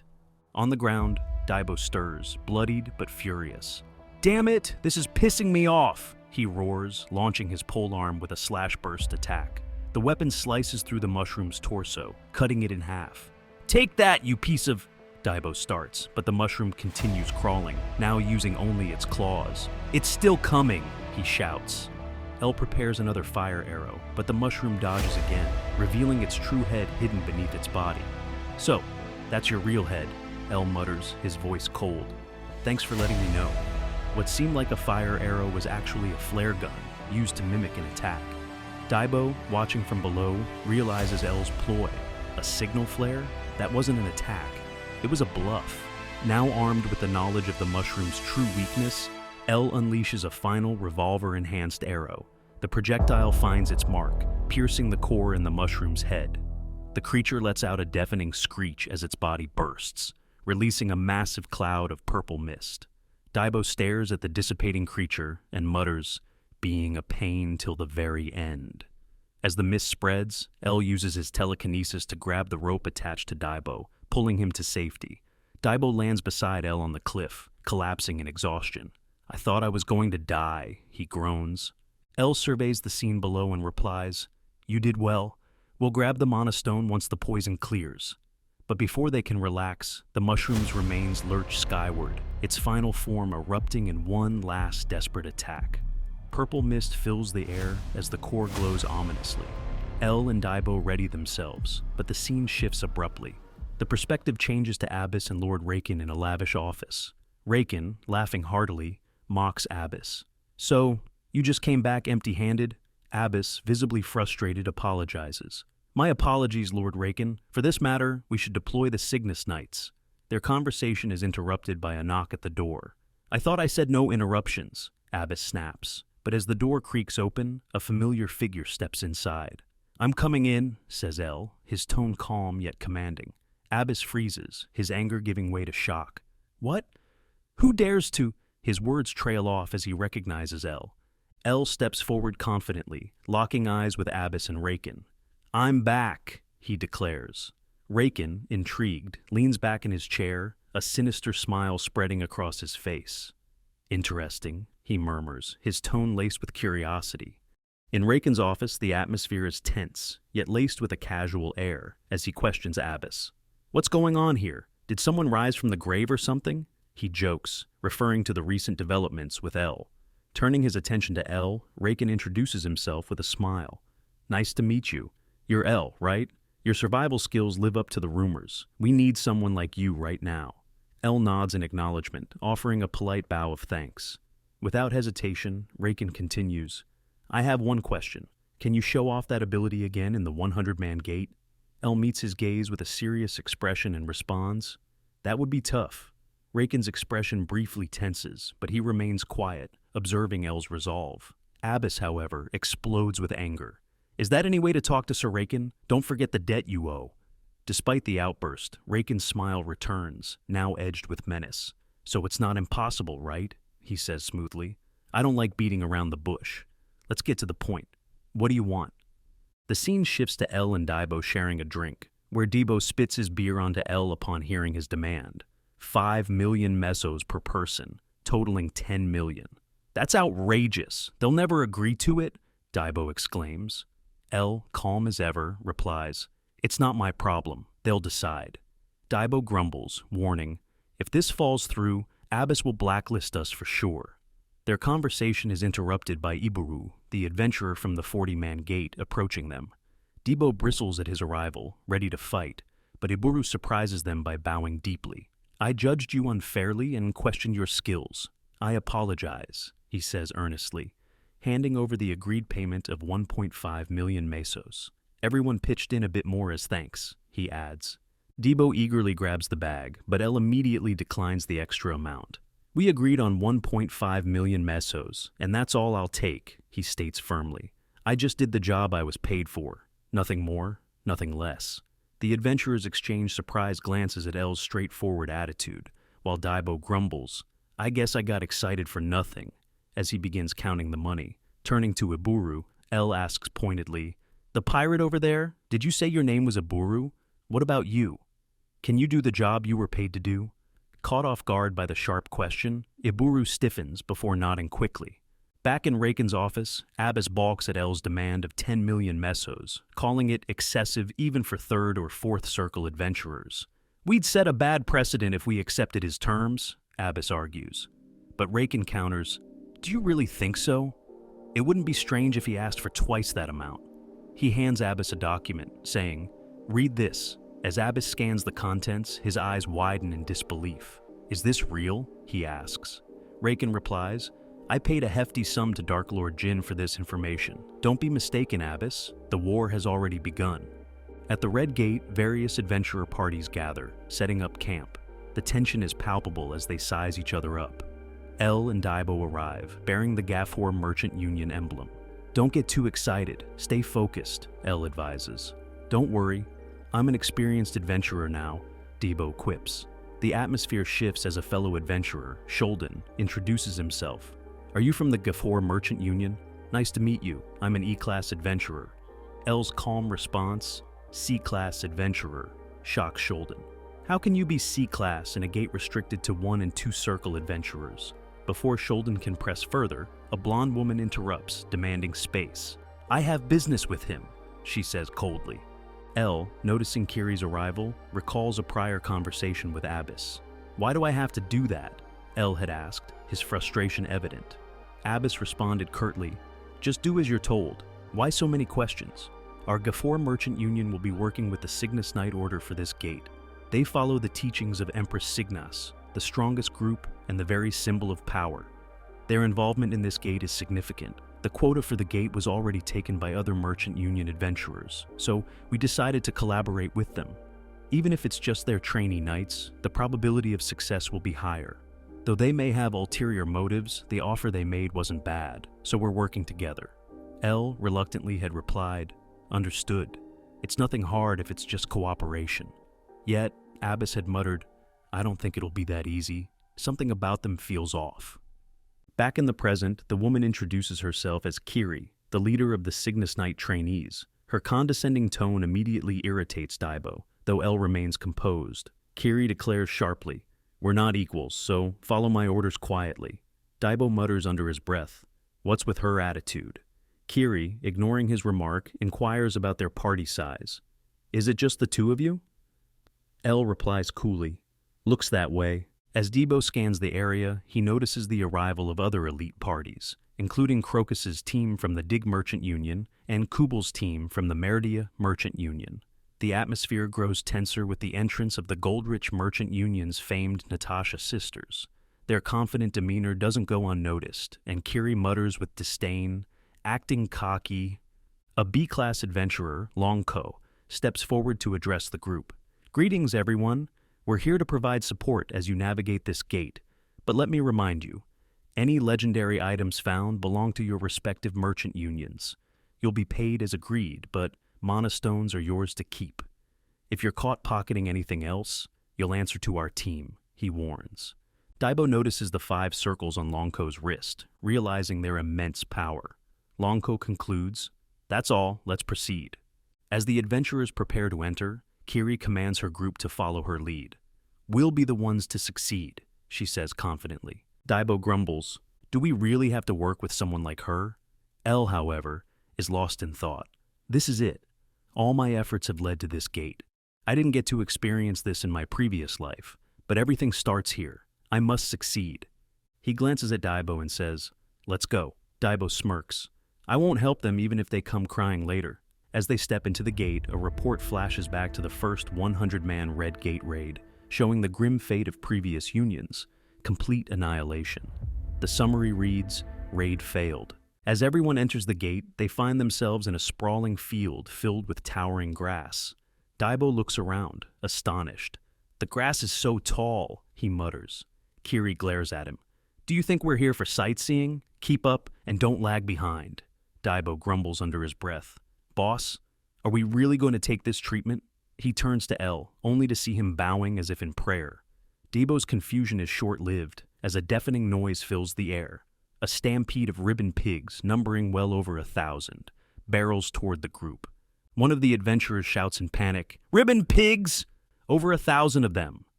Kiri, maintaining her composure, commands, "Everyone, spread out! There are still parties entering the gate. Don't draw danger to the entrance." The adventurers scatter, luring the ribbon pigs away to areas with obstacles for better hunting. One of Kiri's comrades approaches her and whispers, "Lady Kiri, we have a problem. The Gafor Merchant Union's people seem to be missing." Kiri's calm demeanor falters. "What?" Meanwhile, Elle and Daibo retreat to a safe location. "Looks like we can relax now," Daibo remarks, wiping sweat from his brow. "But how did you know the ribbon pigs would stampede?" Elle responds calmly, "Experience. Ribbon pigs, averaging 2 meters in length, are known for their aggressive nature and tendency to move in massive herds, often numbering in the hundreds or thousands." He pauses, reflecting. "They're tough, but not impossible to deal with. The other parties probably avoided engaging them early to conserve energy for the unknown dangers ahead in this gate." His voice lowers as he adds, "Before my return, the raid on the Sleepywood 100-man gate ended in failure, with every adventurer perishing." Lost in thought, Elle is abruptly snapped back to reality as Daibo unknowingly triggers a trap. Acting quickly, Elle pulls him to safety. "A trap? Who would set something like this?" Daibo exclaims, shaken by the close call. The scene shifts to Crocus's party, carefully navigating and disarming traps. One of his comrades finishes disabling a mechanism and smirks. "That's the last one." Crocus, ever cautious, warns, "Don't let your guard down. These traps are lethal enough to kill instantly. They mimic human hunting methods, which means the monsters here are highly intelligent. They must be Hobbs, equivalent to a boss monster in a red gate. The difficulty of this gate is definitely high." His team nods, pressing forward with caution. As they proceed, Crocus reminds them, "Make sure we don't leave anything behind." Suddenly, a blade strikes Babel, one of his comrades, decapitating him in an instant. Shocked, Crocus watches in horror as his entire team is systematically beheaded. Blood pools around him as he stares in disbelief. In his final moments, he mutters weakly, "Just who?" before his own head is severed, his vision fading to darkness. Elsewhere, a mage watches the chaos unfold with a sly grin. Using the ribbon pigs as a distraction was a brilliant move. I don't know whose idea it was, but it worked perfectly. His gaze shifts to the Natasha sisters, who stand frozen, immobilized by his magic. One of the sisters tries, but is unable to move her hand. The mage smirks and explains, "There's no use trying to move. This type of magic will hold for at least 30 minutes. Despite his words, she is able to muster enough strength to speak. "Why are you doing this?" she demands, her trembling voice betraying her fear. The mage, amused by her defiance, chuckles. "Wow, you can talk under my magic? Impressive, but dangerous." With a flick of his wrist, he conjures a fire spell and incinerates her without hesitation. The remaining sisters, also frozen, stand with fear, unable to act as he raises his hand once more. Why? That's a hard question to answer. Maybe it's easier to say, "It's all for Sir Black Magician." Without mercy, he unleashes another fire spell, burning the remaining sisters alive. The scene transitions to the mage's memory. A white-haired figure addresses him. "William, are you listening?" William, the mage, nods. "Yes, I'm listening." The figure continues. "We've waited quietly for this moment, hiding, growing, spreading our power. Now it's time to reap the fruits of our labor." He hands William a phoenix feather, a symbol of power and responsibility. "Take it. It's a gift from that person. I won't accept failure." Back in the present, William fiddles with the phoenix feather around his neck. "I can't half-ass this after that. Guess I'll need to get serious," he mutters. The scene shifts to Elle and Daibo, surveying the Hob village from a hidden vantage point. Daibo, staring at the bustling activity, is visibly shaken. What is this? Are all of them boss monsters?" he exclaims, turning to Elle for answers. L, remaining composed, calmly explains, no, there's only one boss among them, but facing even a single hob is risky. They're naturally strong and have looted items from fallen adventurers. Some variants can even use skills through those items. Daibo's eyes widen in disbelief. So they're basically an army of adventurers. And it's just the two of us against them? L nods without hesitation. You catch on quick. Good job. Daibo, growing more frustrated, shakes his head. That's not what I meant. It's impossible with just the two of us. We need to regroup with Kiri and the others. L shoots him a calm but pointed look. Didn't you say you wanted to work separately from them? Daibo mutters under his breath. That was before I knew about these monsters. Later, a group of hobs is spotted walking through the forest. Daibo lunges forward with his polearm, aiming for one of them. But the hob dodges effortlessly. Frustrated, Daibo shouts, "Really? He's doing this on purpose, right? I wasn't saying that I wanted to do this alone." The hob retaliates immediately, but Daibo uses his polearm to leap and dodge, jumping over the hob. As he lands, the hob lunges again, forcing Daibo to evade narrowly. Gritting his teeth, Daibo counters with a precise strike, managing to wound the hob's leg. Seizing the opportunity, he leaps to finish it, but the hob dodges at the last second and counters with a powerful blow, sending Daibo hurling into a tree trunk. Daibo stumbles to his feet, trying to regain his rhythm. "Why can't you just die already?" he mutters angrily. The hob charges, throwing a punch that narrowly misses Daibo, but obliterates the tree trunk behind him. Daibo retaliates, his polearm slicing cleanly through the hob's arm.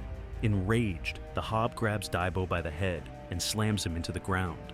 Daibo, however, twists his polearm to lock the hob's remaining arm, nearly dislocating it before the hob flings him away.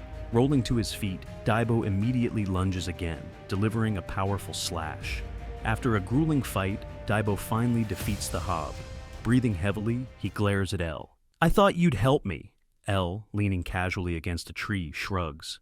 "You seemed capable enough.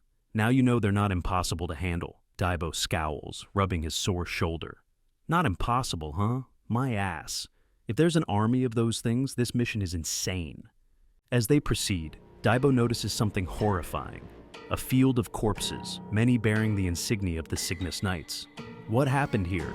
Aren't they from the Cygnus Knights?" Daibo mutters. Among the bodies, they find a lone survivor, barely clinging to life. L approaches and asks, "What happened? Were you attacked by the hobs?" The survivor, coughing weakly, shakes his head. "It wasn't hobs, it was trolling." The scene shifts to Abbas in his office, deep in thought. Trolling? That doesn't add up, he mutters to himself. That doesn't make sense, he mutters. Their purpose seems to be to gather information and attack other adventurers. Once they escape the gate, all evidence of their crimes vanishes. But this gate is different. The difficulty is so high that manpower and resources are already stretched thin. Even if they succeed in clearing it, suspicion will fall on them.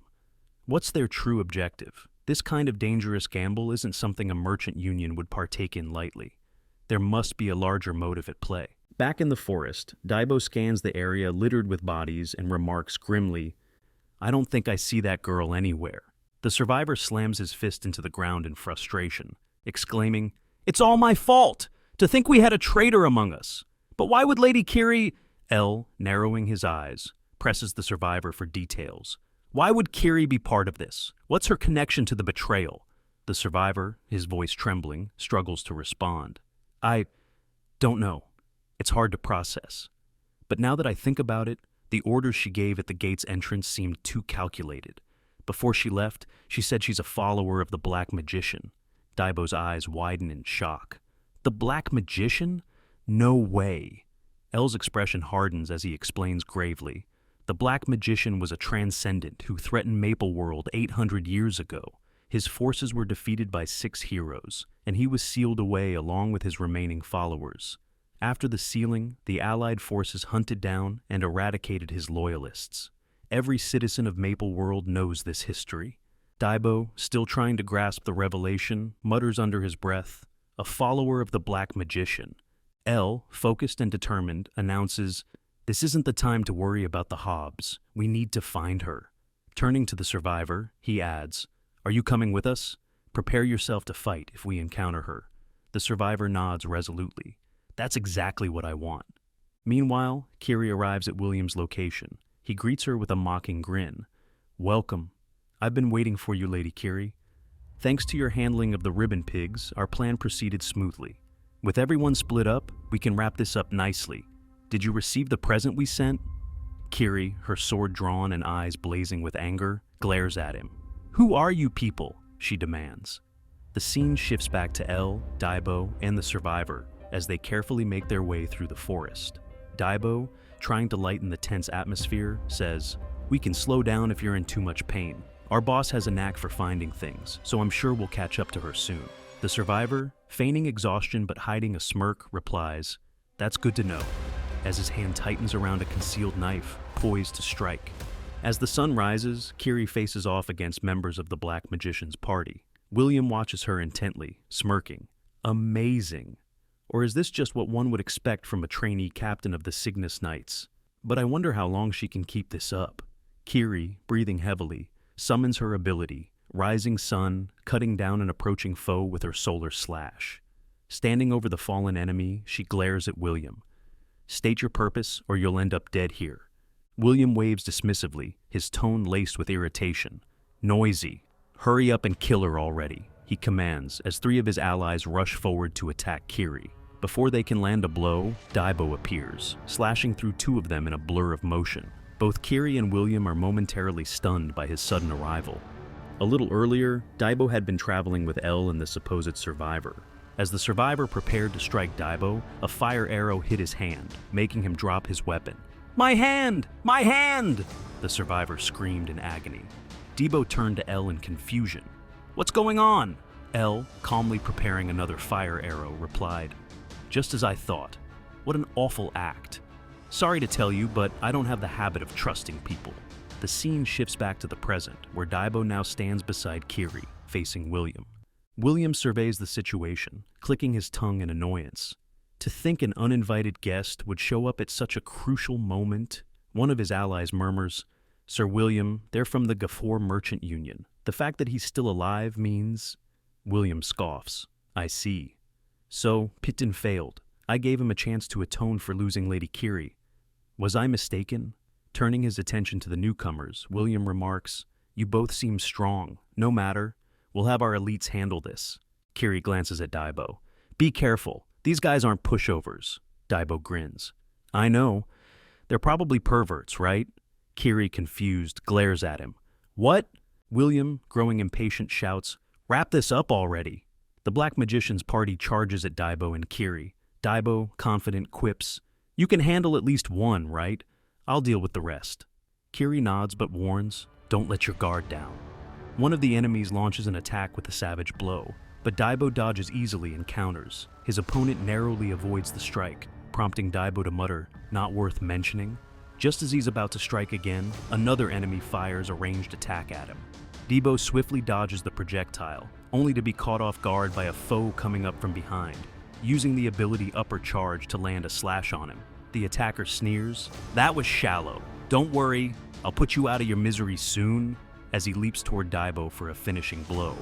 Kiri, engaged in her own battle, shouts, "What are you doing, brownhead?" But Daibo, now composed, evades the strike and repositions behind his opponent. "What do you think I'm doing? I'm playing with him," he replies calmly, delivering a clean slash that splits his foe in half. Another attacker lunges at Daibo, but he counters with slash burst. The attacker barely manages to dodge the powerful strike, stumbling backward. The scene shifts to Kiri, who throws an opponent with a powerful kick, sending him crashing into the spearman Daibo had just clashed with. She scoffs. "You call these elites?" The spearman growls in frustration. "Damn it, these bastards!" Finally, William steps forward, frustrated. "It seems I can't stay back anymore. This is as far as you go." Preparing a fire arrow, he mutters, "We've wasted too much time on you already." William fires the arrow, its speed far surpassing that of Elle's fire arrow. Daibo barely reacts, stunned by its speed. The arrow strikes with devastating force. Don't let your guard down just because it's a fire arrow. Mine is on a whole other level, not like you could dodge it anyway. It's over. We should start clearing the dungeon. However, his expression quickly changes as the smoke clears, revealing Daibo still standing tall and Elle emerging from the shadows. William shouts, "Who in the world are you?" L, unfazed, replies, "Just another guest," as he activates his telekinesis ring.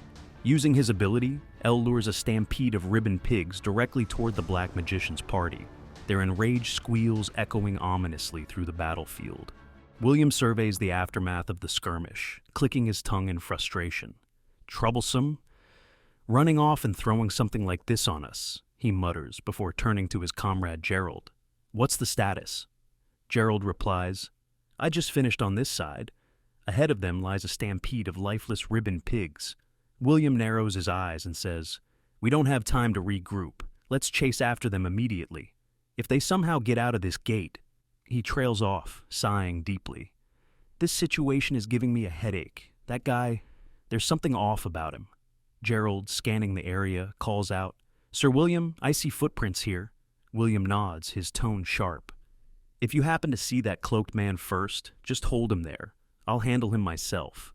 Gerald, surprised, hesitates before saying, "There's no real need to do that, is there? I know it's not my place to say, but that guy didn't seem like some small fry."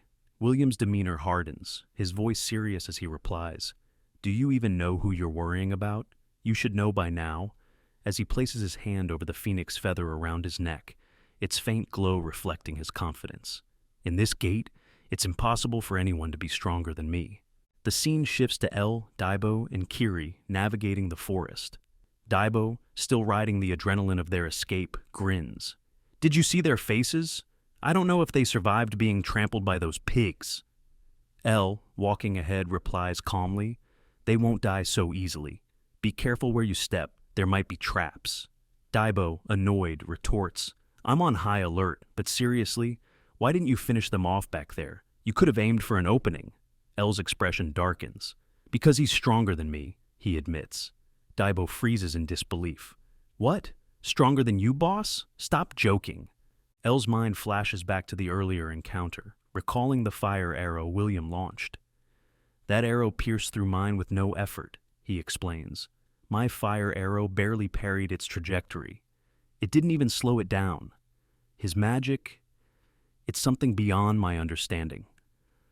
Pulling back the cloth covering his wrist, El reveals the two circles etched there. "Look at this. The circle's thickness dictates the speed and power of magic. At the peak of the second circle, I should be equal or even stronger than him, but somehow he's elevated his skills. It's safe to say he's the strongest adventurer in this gate right now." Daibo mutters nervously, "No way." "So, what do we do now? Should we try the same tactic as before but with Hobbs?" El shakes his head decisively. "That's not going to work. Hobbs are different from ribbon pigs. They'd recognize us as enemies immediately." Kiri interjects angrily. "What are you even saying? Do you not understand the situation we're in? The important part is that Black Magician followers infiltrated the Cygnus Knights. This information holds the fate of Maple World. We should leave the gate and report this." El shrugs. "It's pointless." Kiri's temper flares. "Pointless? I knew it. You're still just a slave at heart, chasing after some measly clear reward." El sighs, his tone calm but firm. "Even if you alert the outside, do you really think exposing them will solve anything? These followers have been hiding for centuries, growing their roots deep. Cutting off one branch won't stop them. If we don't dig deeper, they'll vanish, only to resurface as parasites feeding on Maple World." Frustrated, Kiri grabs El by the collar, shouting, "Then what do we do? Don't spout nonsense without a plan. We're being chased right now. We need to get out." El meets her glare with a cold smile. "Simple. Let them know who the real hunters are." The scene transitions to the Black Magician party members chasing after El and his group. One mutters, "If they escape the gate, we're as good as dead." Suddenly, Daibo lunges at one of the members, his polearm slicing through the air. The opponent dodges skillfully, but Andras, another Black Magician member, attempts to attack Daibo from behind with his spear. However, Kiri, anticipating the move, activates a trap that ensnares Andras, simultaneously creating a distraction for Daibo's opponent. Seizing the opening, Daibo sneers, "Think you can leisurely look away?" He launches another attack. Both fighters counter and dodge simultaneously, but Daibo lands a powerful kick, sending his opponent stumbling. Without missing a beat, Daibo drops his polearm and switches to melee, raining down punches and kicks, utterly overwhelming his opponent. Another Black Magician member takes aim at Daibo with a crossbow from a distance. Kiri spots the ambush and immediately intervenes. She dodges the initial attack and narrowly avoids the follow-up, her frustration mounting. Fueled by anger, Kiri launches a fierce strike, forcing her opponent to block desperately with the crossbow. Her voice laced with fury, she growls, "You shouldn't be looking away, trash. I'm already pissed with how things are going." Meanwhile, William strides through the forest, muttering to himself. So they've begun, but something feels off. He halts abruptly, a smirk creeping across his face as he senses Elle's presence nearby. "Were you waiting for us?" he asks, looking up to find Elle standing calmly. Both activate their spells simultaneously, fire arrows igniting in their hands. William's grin widens with twisted glee as he taunts, "Fine by me, let's get started." The intense battle between Elle and William rages on.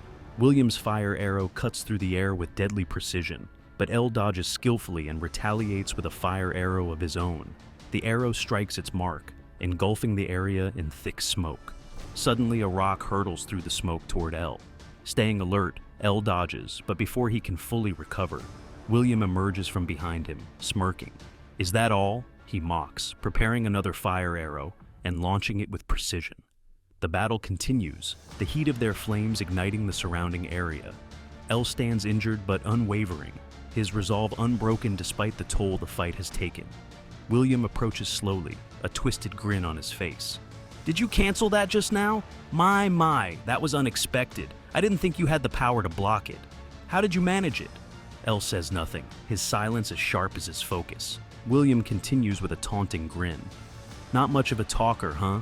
Fine by me, we're in the middle of a fight after all." He fires another arrow, but Elle counters with his revolver skill, using telekinesis to spin the fire arrow like a drill, piercing through William's magic. William's grin fades, replaced by astonishment. "Unbelievable. You've strengthened your skill with telekinesis. You're one of those so-called geniuses, aren't you? The type I despise the most." Determined to test Elle further, William unleashes another fire arrow. "Let's see what you've got," he taunts. Elle raises a telekinetically formed rock to block the attack, but the fire arrow tears through it, forcing him to dodge. Seizing the moment, Elle uses his telekinesis to redirect a fire arrow he had fired earlier, catching William off guard. The maneuver shocks William, who barely dodges, only for Elle to manipulate the arrow's trajectory again, forcing William to move erratically to avoid it.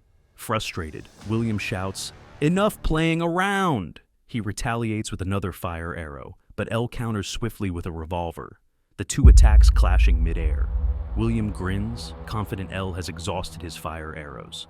Seeing his chance, he lunges behind Elle and casts Poison Breath, filling the air with a toxic mist designed to corner his opponent. "This is the end," William sneers. "Poison Breath is perfect. It leaves my opponent wide open. Your fire magic is on cooldown, and now you're helpless for the next 30 minutes. Drawing a dagger, William approaches Elle with sinister delight. "Ah, my favorite moment, the look of despair. Will you tremble, cry, or perhaps something else entirely?" Just as William closes in for the kill, Elle lunges forward, delivering a devastating punch to William's face with overwhelming force. The blow shatters his smug grin and sends him sprawling to the ground, stunned and spitting blood.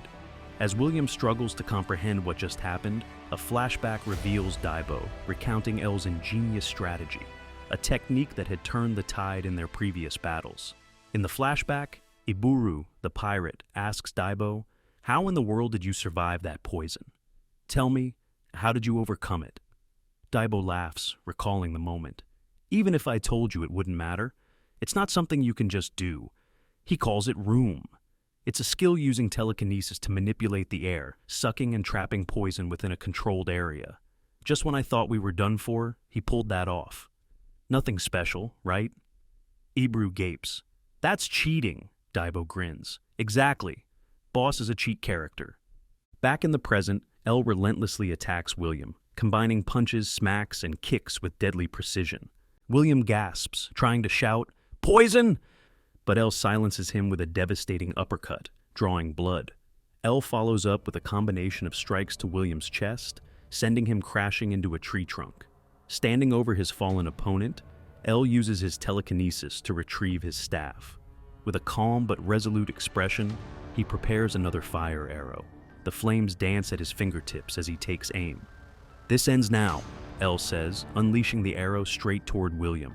As L shoots a fire arrow toward William, the attack severs William's arm, leaving him alive but crawling desperately on the ground. In agony, William unleashes his poison ability, shouting, "How dare you push me this far?" The toxic mist rushes toward L, but he remains unfazed. With a measured gaze, he uses his telekinesis to form a protective room, blocking the poisonous mist. Observing William's actions, L thinks, playing tricks. He's feigning insanity while clearly aiming for his staff. Suddenly, a fire attack hits him from behind, catching him off guard. William laughs maniacally, wielding a hidden ring that casts flame spells. "You bastard! I'll tear you to pieces!" he snarls. L collapses to the ground, coughing up blood and battered. He reflects bitterly, "I let my guard down. I didn't anticipate the flame orb as a hidden card. If it were before my regression, I wouldn't have made such a mistake." William seizes the opportunity, firing 3 more flame orbs at L. The scene shifts to Daibo, who notices the massive explosion lighting up the distant forest. Alarmed, he shouts, "Boss!" Kiri, having just finished off her opponent, scolds sharply, "Stop messing around! He's facing someone far too strong for him alone." Determined, Daibo retorts, "I'm not messing around." Before Daibo can act, an arrow suddenly strikes his opponent's eye, killing them instantly.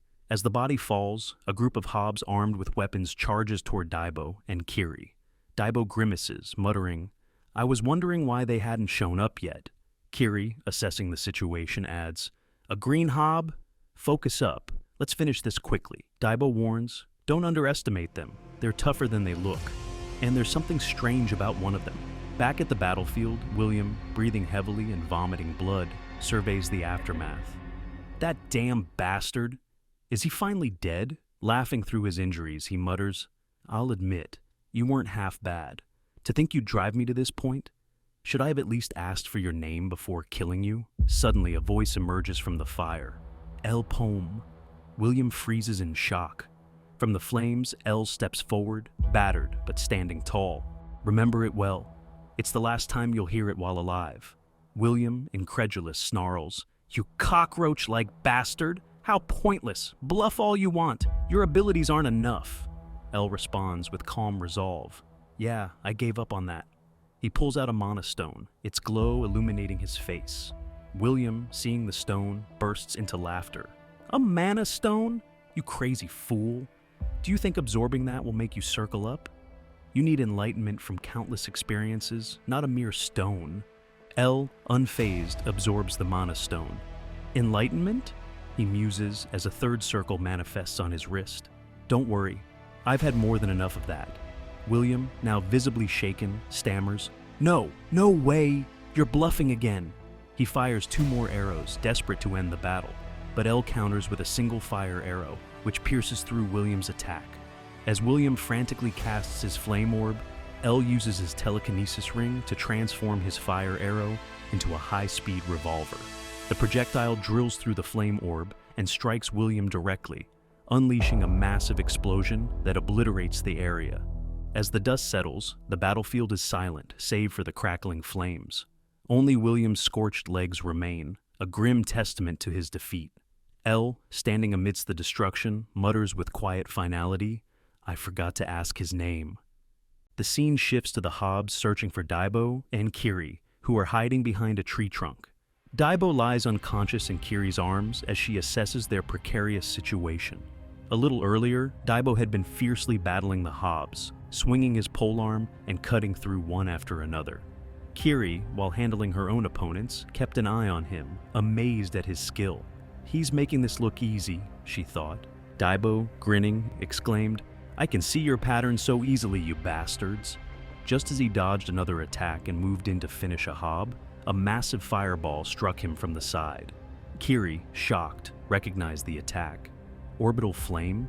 How is a monster using a spell like that? Back in the present, Kiri clutches the unconscious Daibo tightly, thinking, to think a monster would be using magical equipment. This is more troublesome than I expected. Is there no other choice but to hide until I can find El? I just hope he's still alive. Suddenly, one of the Hobs discovers them. As the Hob lunges, Kiri dodges and sprints away while carrying Daibo. The Hobs give chase, and one moves to intercept her.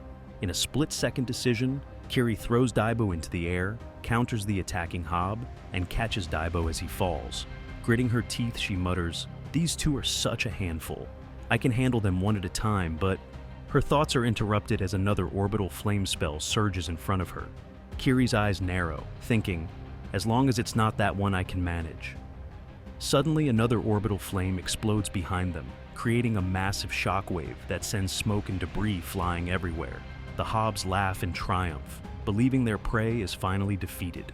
However, as the dust settles, Daibo emerges, standing emotionless as though still unconscious. Without hesitation, he charges at the Hobs, moving with a deadly precision that leaves them no time to react. One by one, they fall until Daibo reaches the Hob Magician. The Hob Magician, gripping the magical equipment tightly, fires another orbital flame. To Kiri's shock, Daibo leaps directly through the flames, emerging unscathed and soaring above the Magician. Is he really just a first circle? She wonders, her disbelief evident.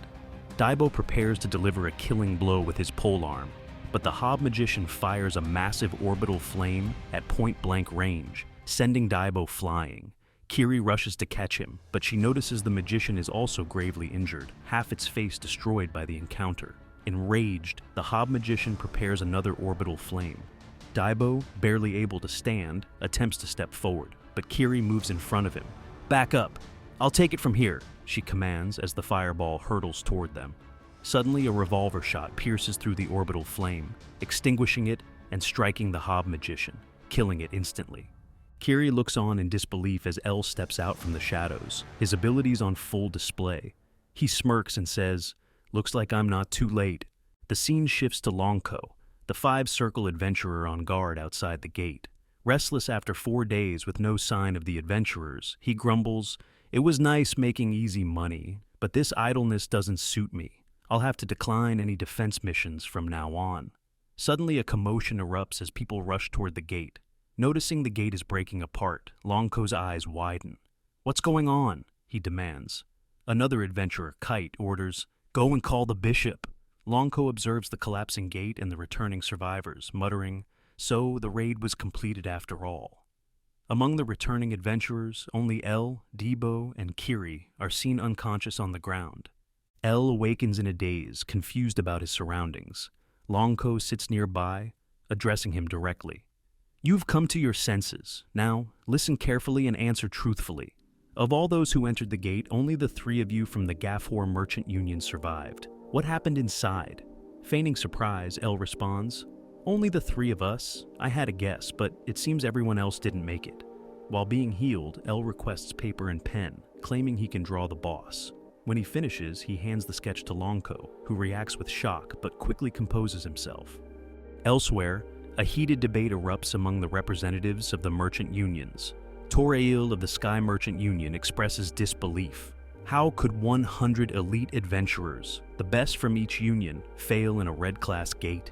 Longko steps forward, presenting a sketch of the boss, a green Hob. Discussions break out as the group acknowledges the intelligence and item-using capabilities of green Hobs, recognizing them as formidable opponents. However, Franco of the Goldrich Merchant Union interrupts with a sharp rebuttal. "I don't know about the others, but there's no chance that our Natasha sisters would fall to something like that." Longko sighs. "What exactly are you trying to say?" Franco's tone turns serious. "Trolling. None of this makes sense unless someone backstabbed them from the inside. Isn't it suspicious that the only survivors were from Gafor's group?" His accusation hangs heavy in the air. Abbas immediately defends Gafor. Their survival wasn't due to foul play, it was thanks to L's exceptional abilities. Franco sneers. "Are you trying to say our Merchant Union adventurers aren't as capable as yours?" Abbas, unfazed, replies, "Trying or not, I'm just stating the facts as they are." Franco laughs mockingly. "If Gafor really had such talent, you wouldn't be dead last among the 10 great merchant unions." Abbas retorts with a sarcastic laugh of his own. "That's because we're new. We're climbing the ranks, so keep your seat warm for us." The two continue exchanging jabs, laughing sarcastically, as Longko watches, visibly irritated. Franco, turning serious again, says, If you're so confident, then you must have proof, right? Abbas raises an eyebrow. Proof? We didn't bring any items out of the gate. We don't have any motive to suspect us of trolling. Do you understand that? Afterward, El bows to Longko, expressing his gratitude for the treatment. Longko dismisses him, saying, "Take care of yourself." As El, Daibo, and Kiri leave, Kite questions Longko. "Is it okay to just let them go?" Longko replies, "We already reached a conclusion. Let it be." While walking away, El notices a snail. Kiri observes, "Would you look at that? It really followed us." A flashback reveals their time in the gate. Kiri had suggested discarding all items and injuring themselves to avoid suspicion of trolling, but El had secretly kept 2 phoenix feathers. These rare items increased fire magic output by 30% and could even be stacked, making them incredibly valuable. The discovery helped El understand why the previous raid had failed. During the flashback, as they approached the escape gate, Kiri remarked, "If we take anything out, we'll be suspected of trolling." At that moment, they spotted a snail. Back in the present, El explains the pet snail's unique traits. Unlike other snail monsters, this one had no attack power but possessed the ability to sniff out and collect items, causing its shell to grow larger the more it collected. El using the snail's ability to retrieve the phoenix feathers without drawing suspicion. Kiri remarks, "You actually managed to bring them out without getting caught. How did you know about the snail's ability?" El smirks and replies, "I thought it'd be better to try something than to leave empty-handed." Kiri then asks, "What's your plan now?" El responds, "There's no need to rush. Since they've infiltrated the Cygnus Knights, we need to proceed cautiously. If we're not careful, they'll dig even deeper into hiding. They should have already returned by now, so let's wait and move carefully." Meanwhile, Baiju, the woman, reports that the raid was officially deemed a failure, with the Gafor survivors under suspicion of trolling. She confirms that no evidence linked the Black Magician's followers to the incident. The white-haired man listens thoughtfully, then reflects. One of the 3 survivors must have encountered William. If they've realized this wasn't just the work of a merchant union, but the doing of our faction, the Black Magician's followers, they could expose us. The woman, shocked, suggests, "Shouldn't we eliminate the infiltrators before they are discovered?" The white-haired man laughs dismissively, his voice tinged with amusement. "Eliminate them? Not yet. Interesting. Is this an invitation? I'll accept it. However, it's best to pick a different stage, somewhere fitting. Let them be the 101st guest," he says ominously, as a 50-man gate with more than 100 marks is revealed in the background.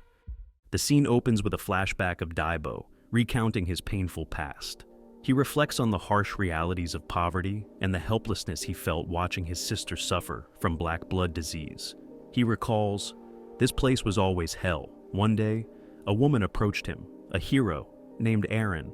She asked gently, 'Are you struggling? Do you need help?' This moment marked a turning point in Daibo's life. The flashback transitions to a year later, showing Daibo training and fighting alongside Aran's party. He admired her deeply, thinking, "A hero unswayed by emotions yet warm at heart. She protected her people and led us with unwavering strength. Watching her changed my outlook on life, and I found my purpose, to help her." The memory shifts to an expedition in the Elnus mountain range. A party member named Shannon pleads with Aran to help her find her brother, who was lost in the abandoned mine within the Cave of Trials. Aaron, ever pragmatic, declines.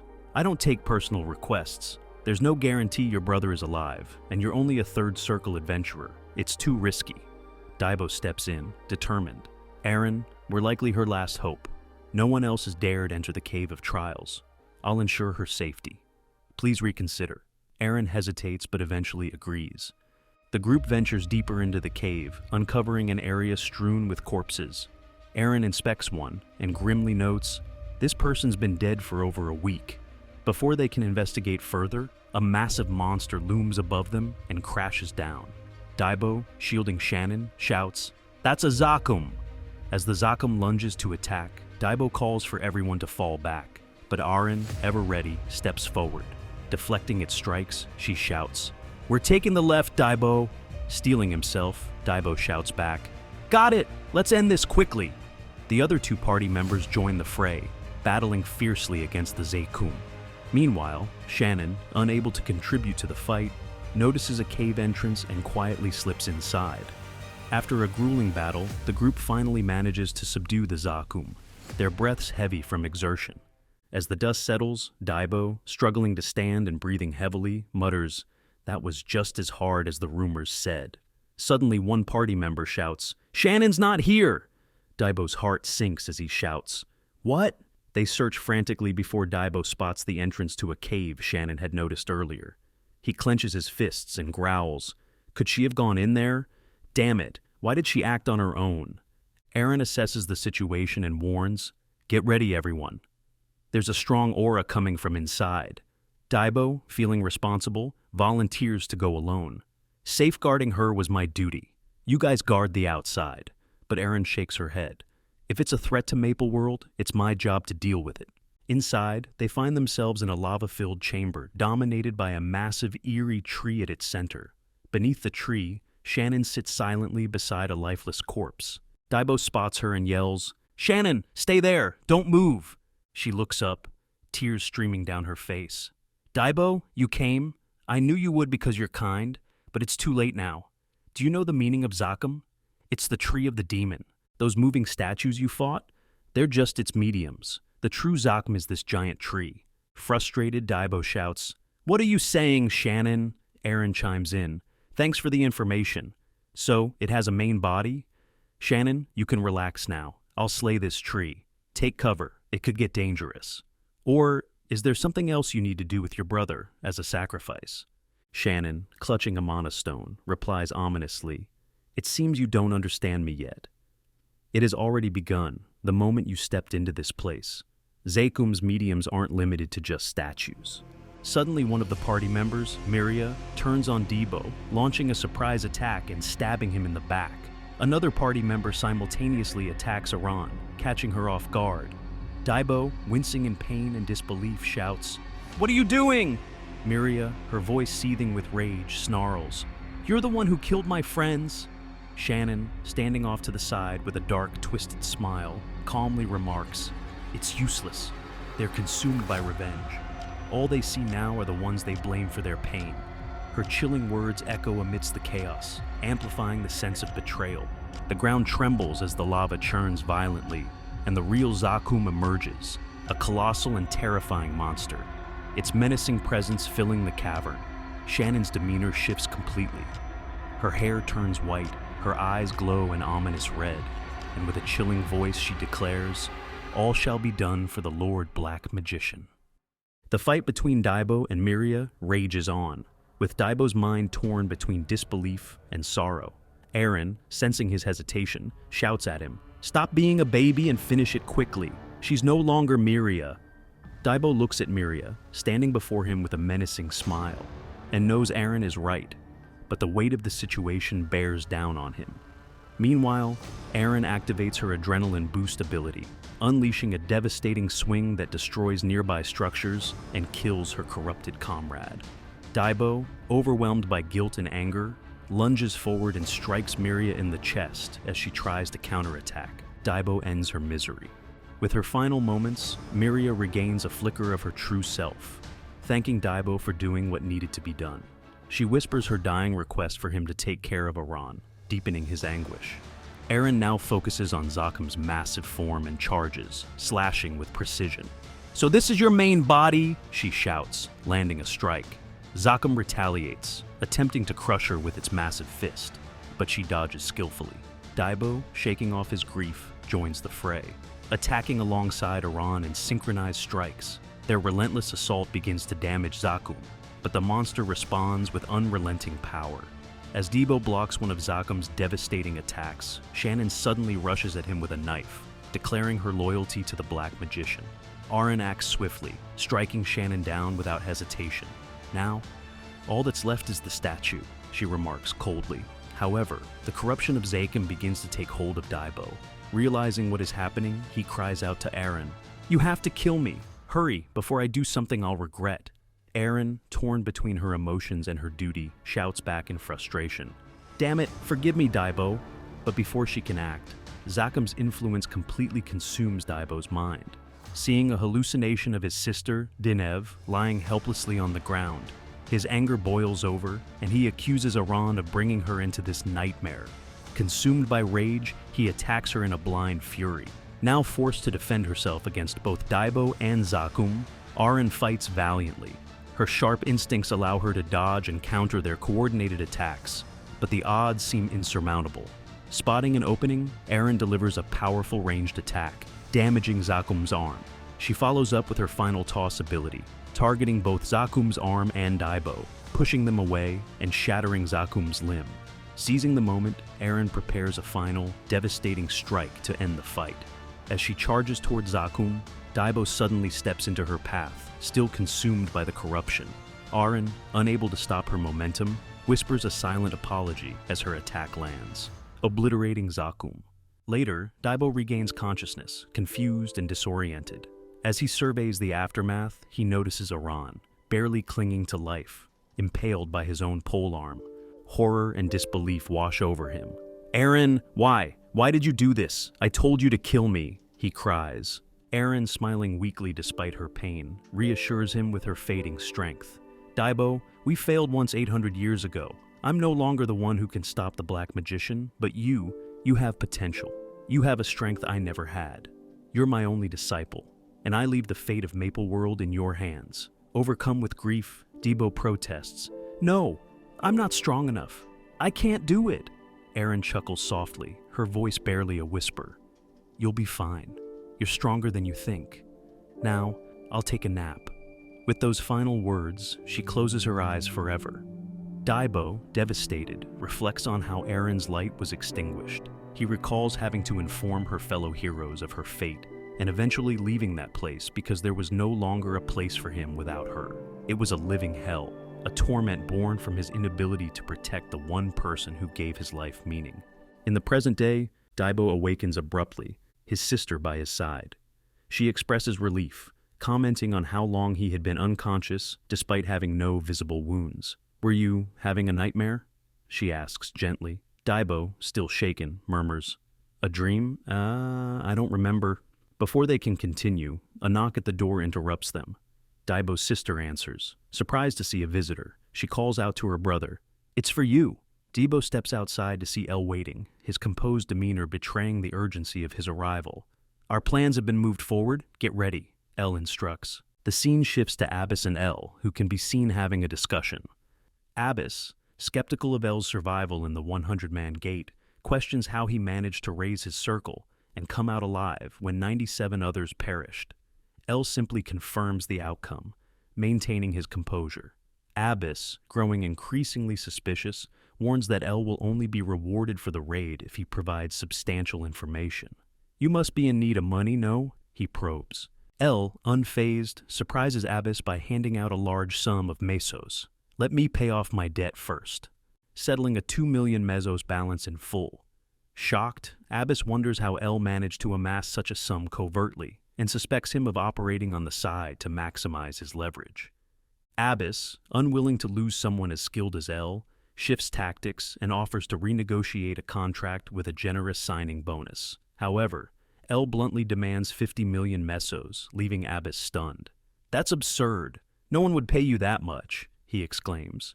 El, unbothered, stands up and ends the conversation, leaving Abbas frustrated. Outside, Daibo asks El about the outcome, and upon learning of the 50 million demand, reacts in disbelief. 50 million? Are you crazy, boss? El simply brushes it off as they head toward a slum district. Daibo reluctantly follows, grumbling about the poor conditions and recalling his difficult upbringing there. As they navigate the slums, a man is suddenly thrown in front of them and scrambles to his feet, dramatically looking at Daibo and El. "Big brothers, why are you so late?" he cries, fake tears streaming.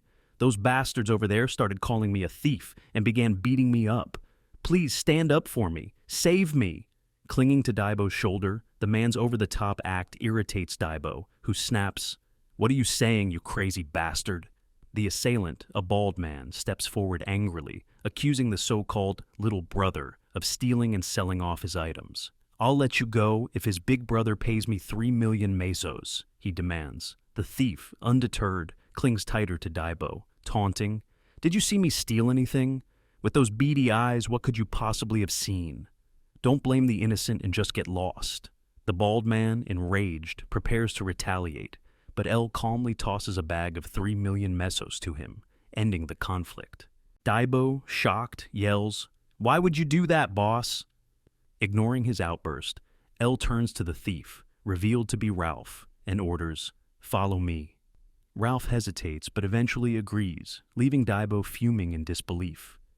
In a quiet area, L proposes recruiting Ralph into his party. Ralph, skeptical and unimpressed, demands proper compensation, even suggesting 3 million mesos as a starting bonus. Their conversation is interrupted by Baiju, a representative from the Kania Merchant Union. She formally introduces herself and offers L a lucrative opportunity to lead a party through an orange-level gate. The deal includes an upfront payment of 3 million mesos and a 50 million signing bonus upon successful completion. Ralph, overhearing this, is astonished by the offer. L accepts the terms, sealing the deal. After Baiju leaves, L hands the upfront payment to Ralph, securing his agreement to join the party. Daibo, still frustrated, protests against spending so much on Ralph. L dismisses his concerns and tells him they have another appointment to attend. The group reconvenes with Kiri, who fulfills her promise to join the party, despite her initial hostility toward Daibo. Together, they prepare for the upcoming raid. Later, as they arrive at the stormy area near the gate, Daibo notices 5 other parties already present, totaling 50 people. Baiju steps forward to brief the group, explaining, "This is an orange-level gate with a maximum capacity of 50 people and 3 scars." L observes silently, thinking, "The followers. I expected the Kania Merchant Union to contact me, but to think they'd bring me here. They're already using this place. Although the timing differs from my past life, it's a gate I've already cleared once. There will be no changes to my plan." Baiju continues, "Please note, all parties must shoot a signal flare if a second gate is found." Daibo, confused, asks, "Second gate? What's that?" Kiri rolls her eyes and explains, "Gates are divided into levels based on their color. A second gate means there's another dungeon inside this one. Since orange gates have a 2-gate layout, we'll need to raid another dungeon within it. Also, a second gate will have a totally different terrain and monsters. Remember this well, dummy." Daibo, annoyed, retorts, but Ralph interrupts, mocking Daibo's ignorance. Turning to L, Ralph declares, "While you may have contacted me, that doesn't automatically make you the leader." Eager to assert himself, Ralph challenges L for the role of party leader.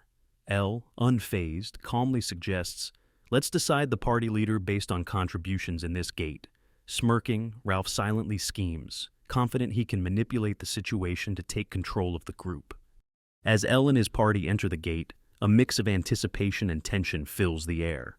Daibo, eager to finish the raid and collect the 50 million mesos, exclaims, "Let's get this over with." Ralph scoffs, "What's this, a picnic? This one-circle kid is useless." Daibo, irritated, flips him off, but before the argument escalates, they are sucked into the gate. Inside, chaos unfolds immediately. The adventurers are under attack by a swarm of monstrous evil eyes, each one mercilessly taking down the party members. Daibo is thrown to the ground by an evil eye and shouts in frustration, "What's with this thing?" Just as the monster closes in, Ralph intervenes, kicking it away and saving Daibo. "Pay attention, damn it," Ralph snaps. Kiri assesses the situation, horrified. "This can't be! The gate is right in the middle of their territory." L, maintaining his composure, uses his fire arrow and telekinesis to swiftly take down several evil eyes. His mind races. "This isn't right. In my past life, they didn't attack so soon. Something's changed." Kiri activates her Rising Sun ability, slicing through the horde, but some of the evil eyes evade her strikes. Surprised and slightly off balance, she mutters, "I can't seem to track their movements." One evil eye lands a hit on her, knocking her down. As more evil eyes close in on her, a massive beam of light obliterates them. Meanwhile, Daibo struggles against another evil eye until Ralph intervenes, delivering a powerful punch that kills it instantly. "2 for the kid, 1 for the missy," Ralph jokes. "I'll take that as thanks already." Kiri, observing his performance, grudgingly admits, "That's real skill." I hate to say it, but a 3-circle is on another level. Ralph's efficiency in combat becomes increasingly evident as he dispatches more evil eyes with ease, his fists moving like hammers. Greedy thoughts swirl in Ralph's mind. This L guy has serious skills, enough for Kania to take interest.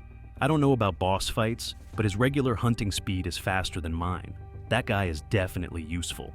Killing another evil eye, Ralph contemplates his future. A 50 million meso contract fee isn't something just anyone could get. And if you consider how the merchant union is treating him, they're probably going to pay him even more in the future. I can see it now. If I take control of this party, I'll be swimming in money. Ralph's overconfidence, laughing and effortlessly killing evil eyes, is suddenly interrupted when Elle kicks him away. "What's with the cheap shot? Do you want to fight?" Ralph growls, glaring at Elle in confusion and anger. Elle, calm and dismissive, replies, "I don't need your thanks." Before Ralph can respond, a barrage of blue beams rains down from above, narrowly missing him, but obliterating several evil eyes. Startled, Ralph shouts, "What was that? Which bastard did this?" It dawns on him too late that Elle's actions had saved him from the deadly attack. As more evil eyes surround the adventurers, a figure in the distance readies another attack, unleashing powerful blue beams of light.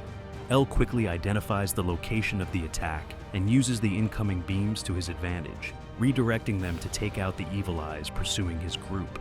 Seizing the opportunity, Elle counters with a fire arrow aimed at the figure, resulting in a massive explosion that sends shockwaves across the battlefield.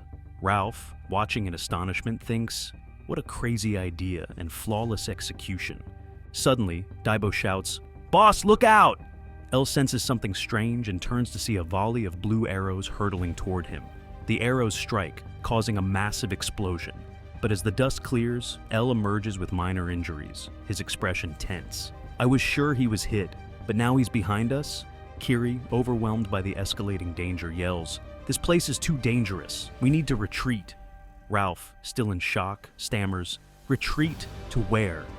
But before anyone can respond, a barrage of blue arrows rains down from the sky, leaving the group scrambling for survival. As a barrage of blue arrows rains down, chaos engulfs the raid party. Members scramble to escape, but many are struck and killed. Kiri uses her solar slash to deflect incoming arrows, shouting at the remaining survivors, "What are you doing? Run for the forest if you want to live." A panicked adventurer replies, "We'd already be gone if we could. We're surrounded by evil eyes lying in wait. How are we supposed to get past them?" Suddenly, Elle steps forward, unleashing a revolver attack that clears a path. "Go," he orders. Ralph smirks and says, "I'm going first," before charging ahead. Kiri yells, "Stop dawdling and get moving quickly." As the remaining adventurers follow, running as fast as they can, while the relentless arrows continue to rain down. Many fall to the attacks, and Daibo shouts, "Boss, at this rate, we're all going to die." Elle fires a massive explosion with his fire arrow, temporarily covering their escape. He turns to Daibo and says urgently, "Listen closely. The bowman shooting those blue arrows has already locked onto me." Meanwhile, the bowman observes from a distance, his expression shifting to one of mild surprise. "He's managed to locate me at this range? I guess Sir Evokes' concerns weren't baseless," he mutters while taking aim. "My apologies, but this is where I say farewell," he says, releasing a series of blue arrows directly at Elle. To his astonishment, Elle dodges the attack with remarkable agility, his movements far too swift for a typical magician. The bowman, baffled, wonders aloud, how is a magician this fast? Suddenly a realization strikes him. Scanning the battlefield, he notices something amiss. Wait, 6 people? One of them is missing, the one with the polearm. Suddenly a massive fireball hurtles toward the bowman from behind, exploding with force. Elle, disguised as Daibo, emerges from the smoke holding the polearm. Meanwhile, the real Daibo, disguised as Elle, watches from a distance, thinking, the plan to exchange disguises worked perfectly. However, his relief is short-lived, as a blue arrow pierces through him, blood spurting from the wound. Kiri gasps, "Daibo!" and rushes to his side. Elle, shocked, notices another blue arrow streaking toward him. Kiri, now grabbing Daibo, she attempts to retreat, but a volley of arrows rains down, killing several adventurers and striking her in the leg. Both collapse to the ground, vulnerable. As more blue arrows streak toward them, Ralph charges in, grabbing Kiri and Daibo. "Playing dad when I don't even have kids. What a pain," he grumbles, carrying them away. The bowman, still darting with incredible agility, sneers, "Run all you want. You'll never escape my range." He prepares another attack, but pauses as he notices something unusual. Meanwhile, Ralph, carrying the injured Kiri and Daibo, mutters in frustration. "Just what's the plan running in this direction?" Daibo, coughing and barely conscious, snaps, "Shut up and do as the boss says." Ralph laughs bitterly. "You're barely alive, and you're still giving orders?" As they push through the dense underbrush, Ralph's eyes widen in realization when a second gate comes into view. Impossible. That bastard L. He knew the location all along. Estimating the distance, he calculates, roughly 100 meters. We can reach the gate before the next arrow hits. Daibo, regaining some clarity, protests weakly. "Wait, you're not planning on going in without the boss, are you?" Ralph grins and responds, "Wouldn't that be exactly what he intended leading us here? We'll go through the gate and wait for him." Suddenly, a volley of blue arrows strikes from the front, catching them off guard. Ralph staggers while Kiri and Daibo collapse to the ground. Stunned, Ralph thinks, how did the attack come from the front? Did he get ahead of us in such a short time? Before another wave of arrows can hit, L, using telekinesis to maneuver Daibo's polearm, blocking the incoming attacks.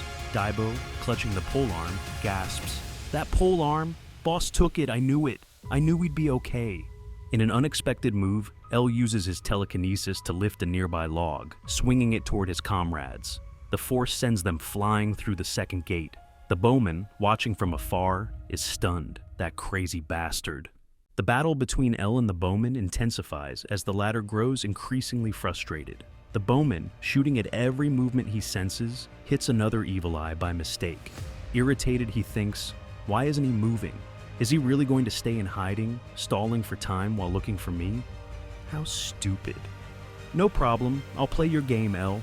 Let's see how long you can struggle." He recalls a memory from his past. During the 13th year, Sir Evoke took him in and conducted a brutal selection match. 300 assassins fought relentlessly for 7 days, until only 5 remained. No one managed to locate him the entire time, earning him the title of Ghost from Sir Evoke. Suddenly, the bowman spots movement and fires his arrow, only to realize it's another evil eye. Without warning, a fire arrow pierces through a tree trunk dangerously close to him.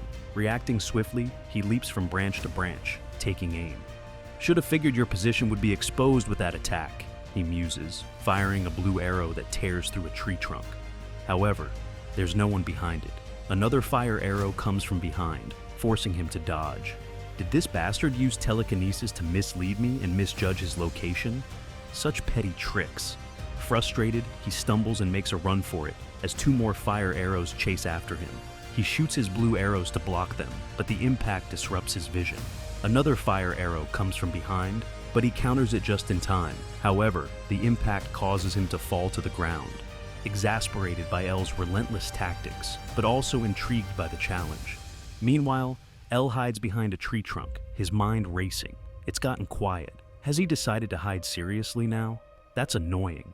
He acknowledges the bowman's impressive ability to conceal his presence. There wasn't anyone this capable in this gate during my previous life. If I consider that, then he must be an assassin sent by Kania. As expected, the future has changed because of my interference in the 100-man red gate. L's thoughts are interrupted by the bowman's taunting voice echoing from the other side. "Come out, L. You should know this won't change anything. Let's not waste any more time. I heard rumors that you like to face things head on. Or are you just a rat who prefers to hide?" L, startled, thinks, it's him. How did he get there? It's impossible without revealing some hint of his presence. Could it be teleportation? Or quiver flow? He begins rushing toward the source of the shouting, his eyes scanning the bowman. Suddenly, a voice yells, "Found you!" as multiple blue arrows are unleashed, streaking toward L from behind.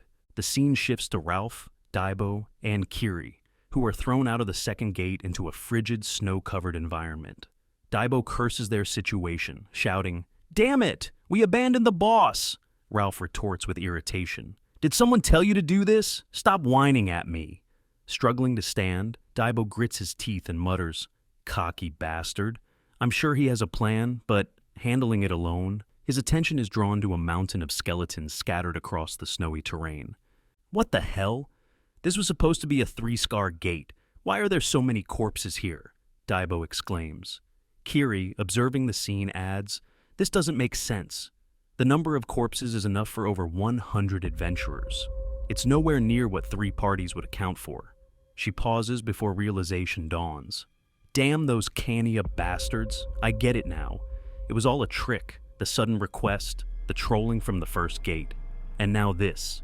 They've lured us into a trap. Debo, stunned, asks, "What do you mean?" Kiri replies bitterly, "Kania, the followers of the Black Magician. They've been systematically eliminating adventurers who might pose a threat." Before they can process her words, Ralph interjects sarcastically, "Fascinating story, but can we save it for later?" The homeowner looks pretty pissed off. A massive Yeti-like monster appears, towering over them. "What the hell is that?" Daibo shouts. Kiri mutters, "The boss monster of this place." Ralph smirks, unfazed. "Guess I'll have to pay the rent after all," he says, preparing for combat. He turns to Kiri and Daibo and says, "You two should count yourselves lucky. You're about to see something special." Ralph's character, while described as a trash personality bastard who would do anything for money, is undeniably talented. Despite his questionable ethics, his skills as an adventurer are top-notch. At the peak of the third circle as a bishop healer, Ralph proves himself to be a force to be reckoned with. Activating his heal ability, Ralph instantly restored Kiri and Daibo's injuries. Daibo stared in astonishment as his wounds closed almost immediately. "What the? Healed already?" he muttered, watching Ralph intently.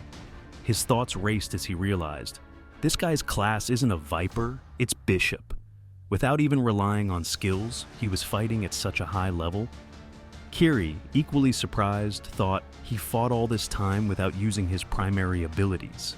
Unbelievable. Ralph, unfazed by their reactions, smirked and taunted, "If you're feeling better, then get up and work for your pay. This monster isn't going to wait for us." As the Yeti roared and charged, Ralph ran away yelling. "Let's see what you've got," he shouted, provoking them into action. The Yeti slammed its enormous fists into the ground, sending tremors that cracked the earth beneath them. The collapsing ground forced Daibo and Kiri to react quickly as the Yeti lunged toward them. Daibo leaped onto the Yeti's tusk, driving his polearm into its eye in a desperate attempt to gain the upper hand. Kiri followed up with precise slashes to the Yeti's legs, attempting to destabilize the beast. The enraged creature retaliated with a ferocious swing, aiming to grab Daibo. Just as it seemed the Yeti would succeed, Ralph intervened, delivering a powerful kick to the Yeti's hand and following it up with a strike to its face, forcing the massive creature to stumble back. Furious, the Yeti countered with a wide swing that struck Kiri, sending her sprawling. "Damn it, you guys are useless!" Ralph shouted, using his healing ability on Kiri to get her back on her feet. Daibo, watching Ralph closely, began to grasp the depth of his skill. This guy isn't just healing from the back. He's actively attacking and covering us. His timing is flawless, only casting heals when we're truly in danger. No random skill spamming, he's on a completely different level. With a smug grin, Ralph casually remarked, "Oh, I forgot to mention, first heal's free. From here on out, it'll cost you." He followed up with a bless ability, boosting both Kiri and Debo's power. Kiri, feeling the surge of energy coursing through her, exclaimed, "I can feel a power boost from within me." Ralph smirked and added, "That'll be 100 mesos per cast." Both Kiri and Daibo turned to him in disbelief, shouting, "Fuck that then!" After a ferocious battle, the Yeti's massive body lies sprawled on the ground. The party stands in front of it, Kiri in the back, breathing heavily as she catches her breath. "That was one horrible bastard," she mutters. Ralph smirks and replies, "Well, it was all right. Then, shall we start tallying up the pay?" Before they can relax, the Yeti lets out a deafening roar, causing everyone to tense up again. Daibo, gripping his polearm tightly, groans, "Shut up already. I'll put you to rest for good." But before he can move, the Yeti begins to glow, icy crackling over its body. Debo's eyes widen in alarm. "Could it be?" he whispers as the Yeti looms over them, even more menacing, its newfound power making it an even greater threat. Meanwhile, El is locked in a desperate battle with the bowman. Blue arrows streak toward him as he darts between cover, narrowly dodging each shot. His mind races as he grits his teeth. Something's not right. I can't pinpoint his firing position. El recalls his knowledge of quiver flow, a teleportation skill used by archers. Quiver flow should only allow movement to one preset location. How is he moving like this? The bowman, hidden in the shadows, laughs mockingly. Didn't I tell you? It's useless. You're so slow, it's putting me to sleep. L retaliates, launching an orbital flame, but the bowman taunts him again. Where are you aiming? Keep wasting your skills like that, and you'll run out of mana soon. Blood trickles from L's mouth as he coughs, the signs of mana shock already starting to show. Ignoring the pain, L unleashes a relentless barrage of fire arrows, setting the battlefield ablaze in chaotic bursts. The bowman smirks confidently, convinced of his superiority. Trying to distract me so you can reach the second gate? How foolish. L, realizing the dire situation, grits his teeth. I can't keep fighting a battle of attrition. If I don't figure out his location soon, it's all over. As he dodges another shot, he lunges forward and drops to the ground in desperation, gulping down a mana potion. Summoning a flame orb, he blocks the incoming blue arrows and follows up with a relentless barrage of powerful attacks, surprising the bowman. What? 6 high-grade spells at once? The bowman exclaims, his shock evident. He used the highest grade skill a 3-circle caster can perform during mana shock. Is he trying to sacrifice himself? As L continues his relentless assault, he mutters under his breath, "If your secret is what I think it is, I'll drag you out no matter the cost." The bowman, dodging the attacks, sneers. He's shooting without even knowing my location. Crazy bastard. He must have lost his mind. Despite the taunts, L launches another flame orb, refusing to stop. Not yet. I'm not done yet, he growls, his body trembling from exhaustion. The bowman, impressed and frustrated, sneers. You really think this reckless barrage will work? You'll collapse from mana shock before you hit me. Despite his body breaking down, L fires one last massive flame orb, engulfing the entire area in flames. The bowman's confidence falters as he observes the battlefield consumed by fire. What? The entire area is on fire? That bastard was aiming for this all along. It's dangerous. I'll be burned alive at this rate, he realizes, panic setting in. The flames force the bowman to retreat toward what appears to be a safe, open field. But as he approaches it, a thought strikes him, and he hesitates. Wait, an open field? How did I miss this? It's too suspicious, he mutters, suddenly shouting. I have to go back. It's a trap. His realization comes too late. At that moment, a second bowman, revealed to be his brother, is also trying to escape the encroaching fire. The first bowman attempts to warn him, but before either can react, L uses telekinesis to hurl a massive boulder toward the second bowman. Acting quickly, the first bowman fires a blue arrow, shattering the boulder and saving his brother. However, the force of the impact causes the second bowman to lose his balance and fall. Seizing the opportunity, L rushes in, prepared to strike decisively. As L swings his staff toward the second bowman, his opponent narrowly dodges and counters with a quick attack. L evades skillfully but feels his strength waning. I can't hold out much longer. I need to finish this quickly, he thinks. Spotting an opening, L strikes at the bow the bowman is using, causing him to lose his balance and stumble. Seizing the opportunity, L delivers a powerful kick, sending the bowman sprawling. Before L can press his advantage, the first bowman fires a barrage of blue arrows, forcing L to dodge. Get up!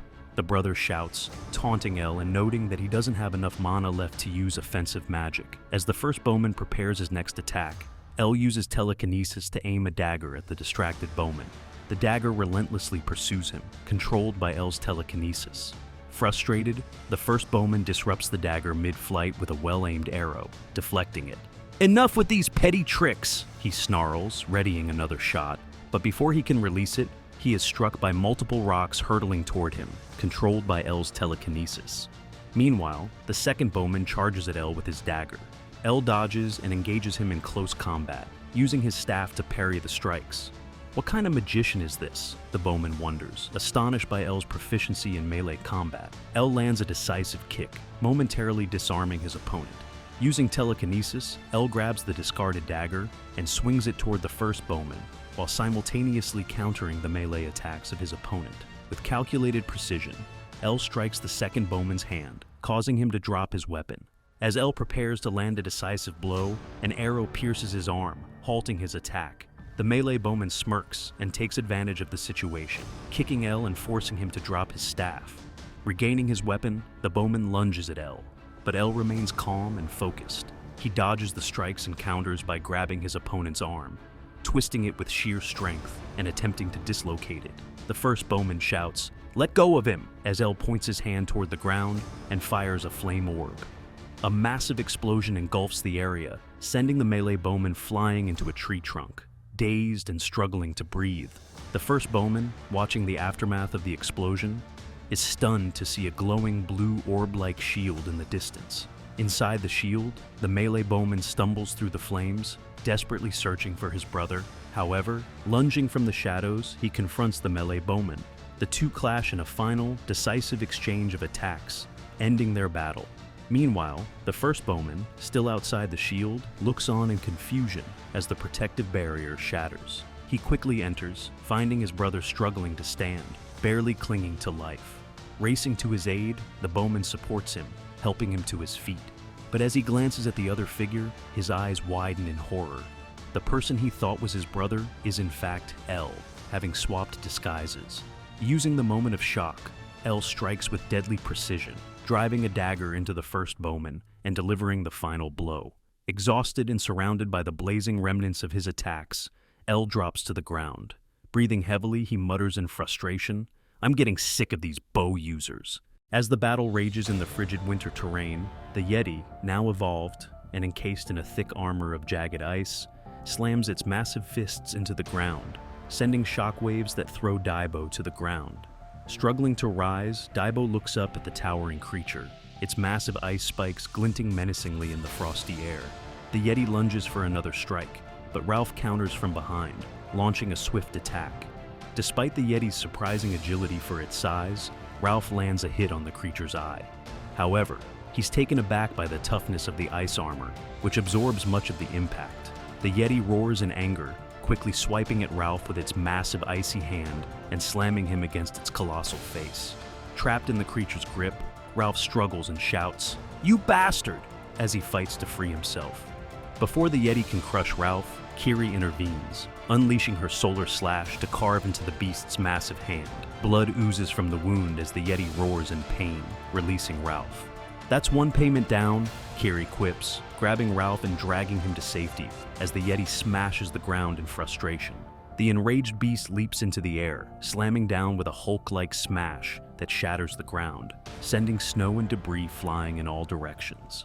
Ralph, shaken but resolute, quickly uses his healing abilities on the party. As they regroup, Daibo shouts, "Is there a way to defeat that thing?" Ralph, without missing a beat, replies, "Back." Confused, Daibo asks, "What back?" Before the Yeti's relentless attacks force them to scatter.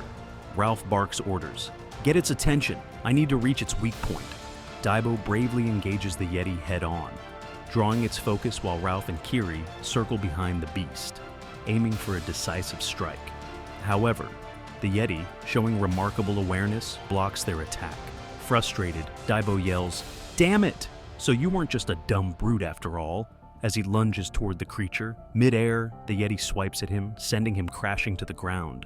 The Yeti looms over Daibo, preparing to crush him underfoot. "Ralph! Heal him! Quick!" Kiri screams, but the Yeti's massive foot stomps down before Ralph can act. Panic sets in, as Ralph, momentarily disoriented, struggles to regain focus. The beast roars, shifting its attention to Ralph and Kiri. "I've only got 4 heals left," Ralph mutters grimly. "Dodge as much as you can." The Yeti lunges at them, scattering snow and ice shards with its immense strength, striking Kiri. Ralph quickly heals her, but she is already knocked unconscious by the Yeti's ferocious assault. "Damn it! You're out cold already? What a waste of a heal!" Ralph grumbles under his breath, as he braces for the Yeti's next attack, his mind racing for a way to turn the tide of this desperate battle. Daibo, lying in a crater, bleeding and motionless, suddenly recalls a memory with El. "You should already have enough experience to reach the second circle," El had told him. "It's all about enlightenment, finding the key that fits you." As Daibo's heart races and the memory floods his mind, a surge of power erupts from within him. The ground trembles as a massive explosion of energy surrounds him. The Yeti, startled, turns to see Daibo rise, his eyes burning with resolve. "What the?" Ralph mutters as Daibo, now in berserk mode and having reached the second circle, lunges at the Yeti. Daibo's attacks are ferocious, each swing of his polearm shattering chunks of the Yeti's icy armor. He lands a devastating blow to one of the beast's eyes, causing it to howl in pain. Conjuring all his strength, Daibo aims for the Yeti's weak point and hit it, but his weapon can't fully penetrate the core. The Yeti, enraged, falls backward, attempting to crush Daibo beneath its weight. Just as the Yeti's body crashes down, Ralph intervenes, yelling, "Nice work, kid," as he uses heal on Daibo. Daibo, now healed, refuses to back down. With relentless determination, he keeps attacking the Yeti, delivering powerful swings toward its armored body. The Yeti rises, and Daibo seizes the opportunity to attack. However, the Yeti strikes back. But Daibo, with unwavering resolve, blocks the attack head-on. Ralph quickly steps in to heal Daibo, allowing him to press forward with renewed strength. The Yeti, sensing danger from Ralph's timely interventions, becomes desperate and grabs him in a crushing grip, attempting to end him. Blood dripping from his mouth, Ralph smirks defiantly. "You shouldn't be focusing on me, dumbass," he taunts, casting another heal on Daibo. Fueled by the rejuvenating energy, Daibo seizes the opportunity. He leaps onto the Yeti's back, scaling its massive frame with precision and determination. With a ferocious battle cry, he drives his weapon deep into the beast's weak point. The Yeti thrashes violently, roaring in agony as the blade pierces its core. The creature throws Daibo off, trying to flee, but its movements falter. Ralph catches the falling Daibo, who regains consciousness just in time to see the Yeti running away. "Ralph, what's happening?" Daibo mutters. Ralph doesn't respond, having fallen unconscious. Daibo looks around for the Yeti and spots it. He notices its icy armor beginning to crack, with fractures spreading rapidly. One by one, pieces of the Yeti's body break apart until it collapses entirely, lifeless. Daibo, in stunned silence, watches as the monstrous foe crumbles before his eyes. The scene shifts to Kiri, waking up inside a cave, where a small fire crackles in front of her. She notices Ralph and Daibo nearby, with Daibo sitting on watch. "Oh, you're finally awake," Daibo remarks. Kiri, still groggy, asks about the Yeti. Daibo recounts the battle and their survival, concluding with a light-hearted complaint. "I tried eating that monkey meat, but it was super tough and chewy." Kiri smirks. "You've got guts," before asking, "Were you waiting for us to wake up?" Daibo shakes his head. "Not exactly. There's no escape gate. And with this blizzard, I figured resting here was the best option. Plus, your condition and his aren't great. I was thinking about scouting once the storm calmed down." As the snowstorm begins to clear, Daibo ventures out in search of an escape route. Battling the biting cold, he mutters, "The day's already over. Damn it, what about boss?" Lost in thought, he suddenly stumbles upon a group of monsters. "Figures," he grumbles, gripping his polearm tightly, and after a fierce fight, he returns to the cave, battered but alive. Kiri, noticing his disheveled state, asks, "What happened out there?" Daibo shrugs nonchalantly. "Just a few bumps in the road," he replies. Kiri offers to join him on his next search, but Daibo waves her off. Someone's got to take care of that wannabe gangster. Besides, it's better if one person scouts. It conserves strength. As more time passes, Daibo continues his perilous forays into the icy wilderness. On one such excursion, he finds himself cornered by monsters on a cliffside. "It's so damn cold," he mutters through gritted teeth. Just as one of the creatures lunges at him, pushing him back and sending him plummeting down the cliff. Miraculously, he survives the fall, groaning as he gets to his feet. Amid the snow, he spots a corpse clutching a note. Curious, Daibo kneels down, carefully prying the paper from the frozen grip, and begins to read. "To the one who finds this letter, though it's not much of a reward, I offer you my gloves. They may aid a warrior of your caliber. My comrades and I fell victim to Kania's trap and were slain by the snow Yeti. Before I succumbed, I located the escape gate. Unfortunately, it seems this gate requires the defeat of the boss to activate.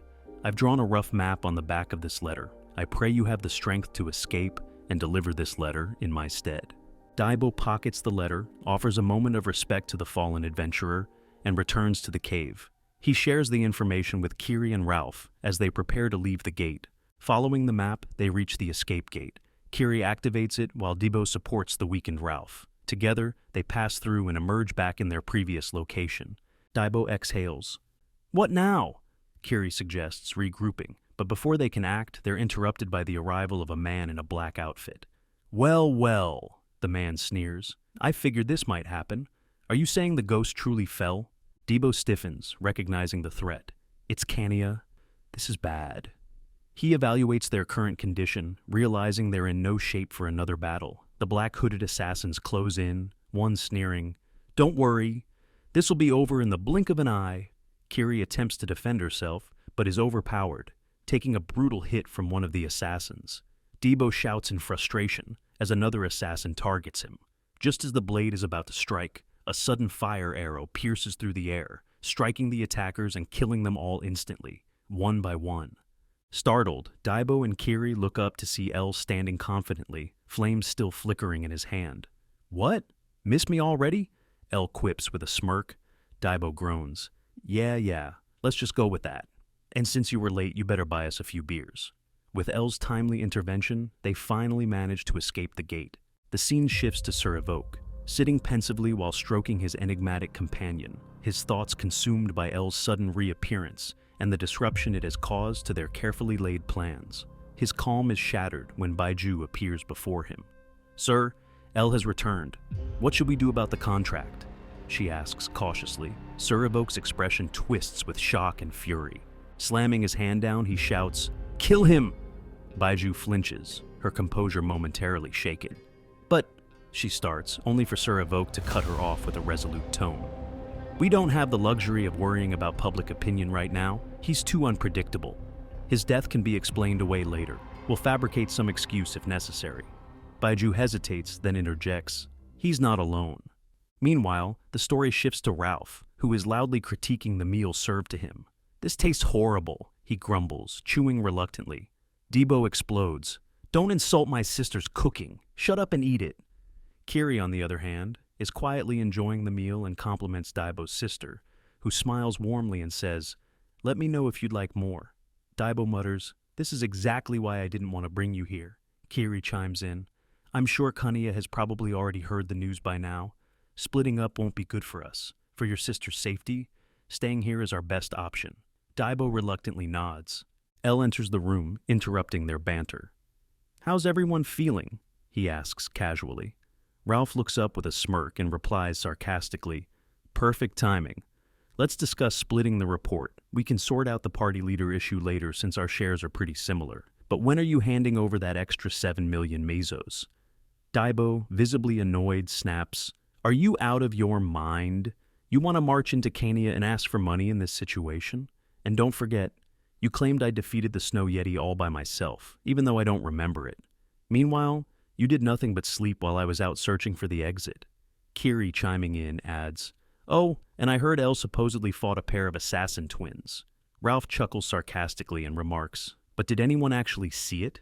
Debo's temper boils over. "You piece of—" he starts, but Kiri steps in quickly, redirecting the discussion. "So what now?" she asks, bringing the focus back to the group's next steps. Before Elle can respond, a loud knock interrupts them. "Hey, how long are you going to make me wait out here?" A familiar voice bellows. Debo's sister cautiously opens the door, revealing Abbas, who strides in without hesitation. "Kid, tell that piece of crap who just walked in to hurry up," he says bluntly, causing everyone to exchange puzzled looks.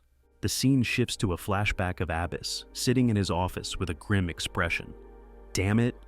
Nothing's going as planned. I didn't expect Kania to contact Elle first, or for them to initiate the gate raid before I could act. Should I have intervened sooner? At this rate, I'm done for," he mutters. A knock at the door snaps him out of his thoughts, transitioning to a tense meeting between Abbas and Elle. Abbas starts, "Didn't the Kania negotiation go well?" Elle smirks. "They offered me 50 million mesos for passing the test. Now that the gate raid is over, the contract is the only thing connecting us." Abbas scoffs. "Here to boast, are we? You're as annoying as ever." Elle shrugs. "If you've got nothing to say, I'll leave." Abbas, after a moment of contemplation, counters, "Fine, 60 million mesos. Sign it. No complaints, right?" Elle smiles and signs the document. Abbas leans back and smirks. "Now that we're officially partners, let's be honest with each other." Elle doesn't hold back. "Kania deceived us. They were the trolls. The test gate was their trap. They lied about its difficulty, claiming it was 3 scars when it was far deadlier. Over 100 people died in there, and they even sent assassins after us." Abbas's expression shifts to shock as he processes the revelation, thinking, "Holy shit, they contacted him just to cover their tracks." His smirk returns as a plan begins to form. This is perfect. Now I can finally bring those Kenya bastards down. L, unfazed, continues, "My testimony is the only evidence we have, and Kenya will likely deny it." Abbas, with a sly grin, begins to strategize. However, we can still sway public opinion. If Kenya weakens under the backlash, the other merchant unions will need a scapegoat for the failure of the 100-man gate, and Kenya will take the fall, ruining their public image. L interjects with a darker thought, but Kenya's downfall doesn't have to stop at their reputation. We can eliminate them entirely from the world of Maple. Startled by the gravity of L's suggestion, Abbas demands, "If we're partners, you need to reveal everything you're hiding." L pauses momentarily before replying, "We can't expose the incident just yet. Revealing everything at once will have a much greater impact." Then, in a grave tone, he delivers the bombshell. The followers of the Black Magician are on the move. The story shifts to a tense meeting between Baiju, Abbas, and L. Baiju greets cautiously. "Long time no see, Mr. Abbas. What brings you here?" Abbas replies, "I came to apologize for a misunderstanding between L and my merchant union. He acted rashly due to his youth, but to clarify, L is Ghafor's official business partner. I deeply regret any confusion caused." Skeptical, Baiju responds, "If that's the case, the contract's payment is void. Are you all right with that?" Without hesitation, L calmly replies, "Yes." Abbas then steps in firmly. "This ordeal has shown me the value of human life. From now on, L and his team will be under constant protection. Anyone who harms them will face the full force of the Ghafor Merchant Union." Baiju, visibly uneasy, remains silent as the weight of Abbas's words settles over the room. The scene shifts to Daibo, exclaiming in disbelief, 60 million? Holy crap, what kind of magic did you pull? Kiri adds, "And they sent their bodyguards for us. Did Ghafor Merchant Union really do this?" Ralph chuckles. "Nice one, L. You're quite the businessman." L, unimpressed, replies, "Stop being so dramatic." Ralph smirks. "I'm reminded of how great this party is. Well, all that's left is to get rid of the useless one." Daibo, irritated, retorts, "This piece of crap." Ralph, unfazed, declares, "I guarantee there's no bishop like me in Lithport. No, the entire world of Maple. I can heal, protect, and attack.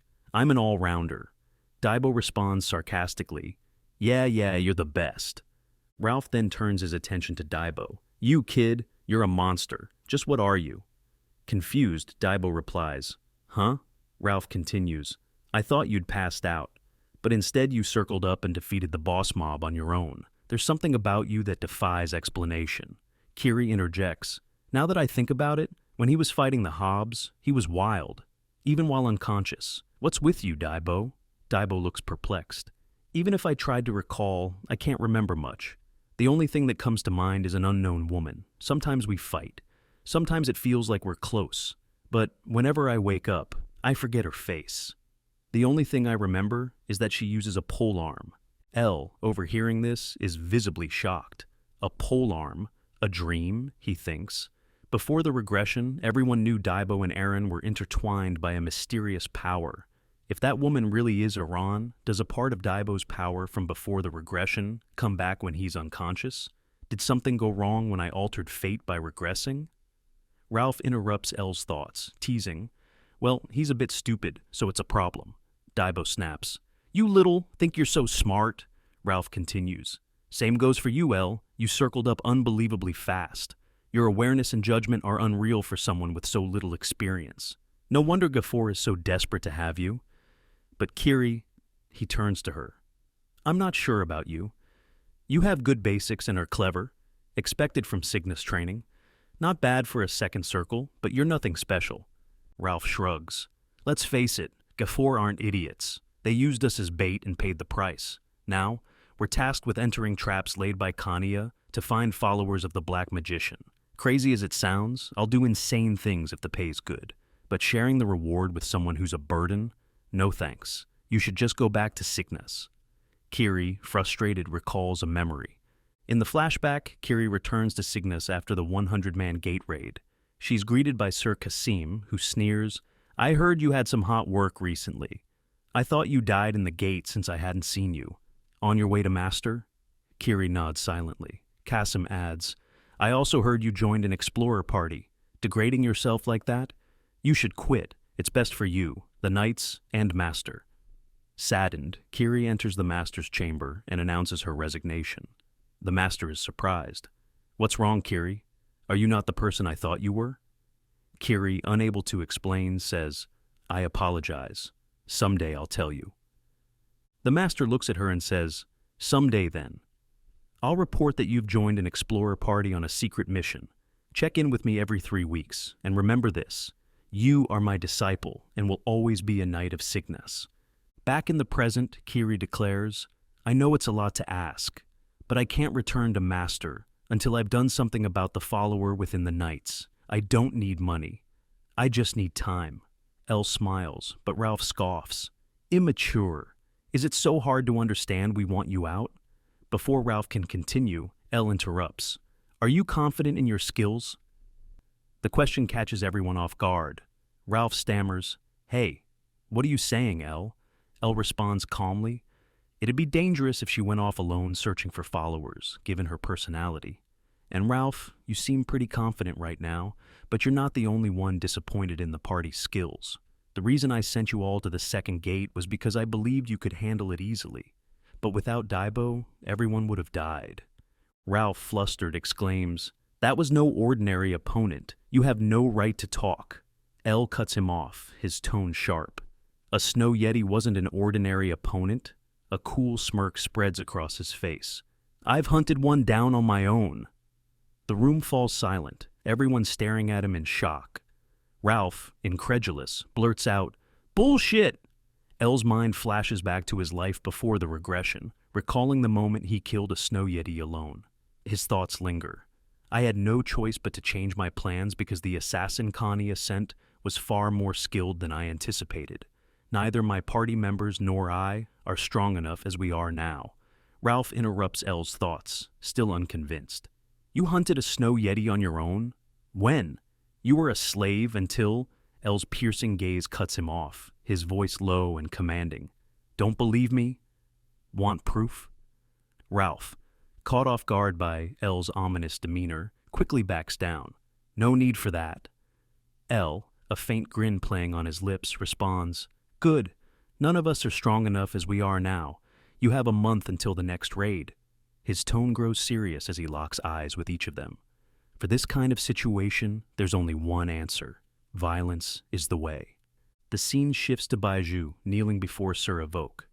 It seems things didn't go as planned, she says. Evoke asks, How much do they know? Was the negotiation with Gafford a ruse from the start? Baiju replies, Even our spy didn't gather intel. Only the executives seem to know. Evoke nods grimly.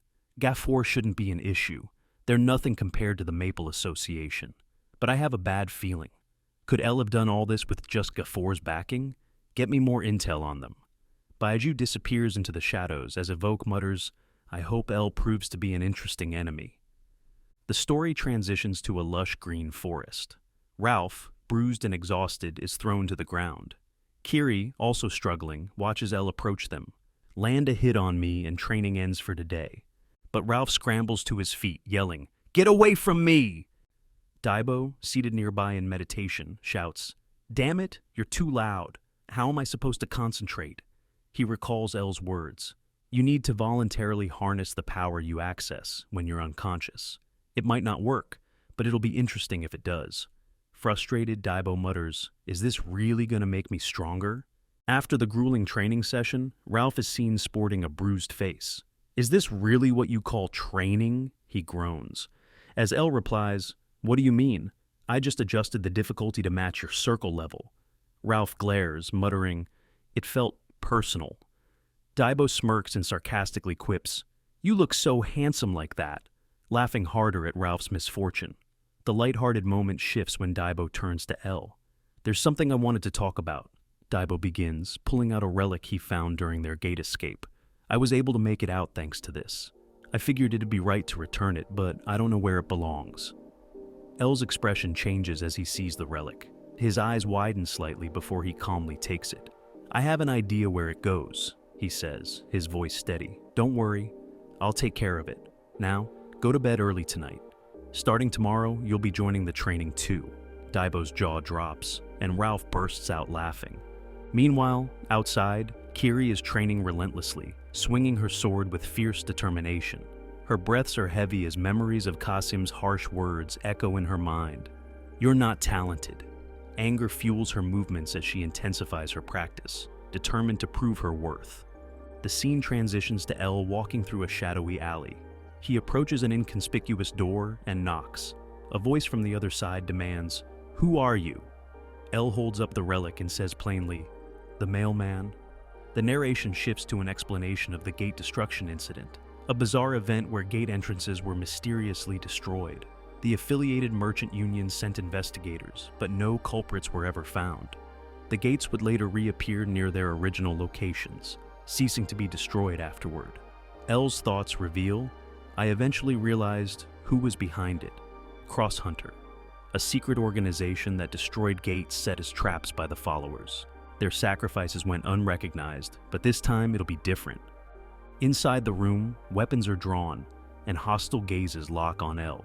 Explain yourself. You've got 5 seconds, one of the members growls. El scans the group and casually tosses the relic toward them. I came to return something you lost, he says, unfazed by the countdown. The tension remains high as El continues. I'm here to offer you a shortcut. Killing me won't help. You're wasting your time. I can't tell you how I know about this place.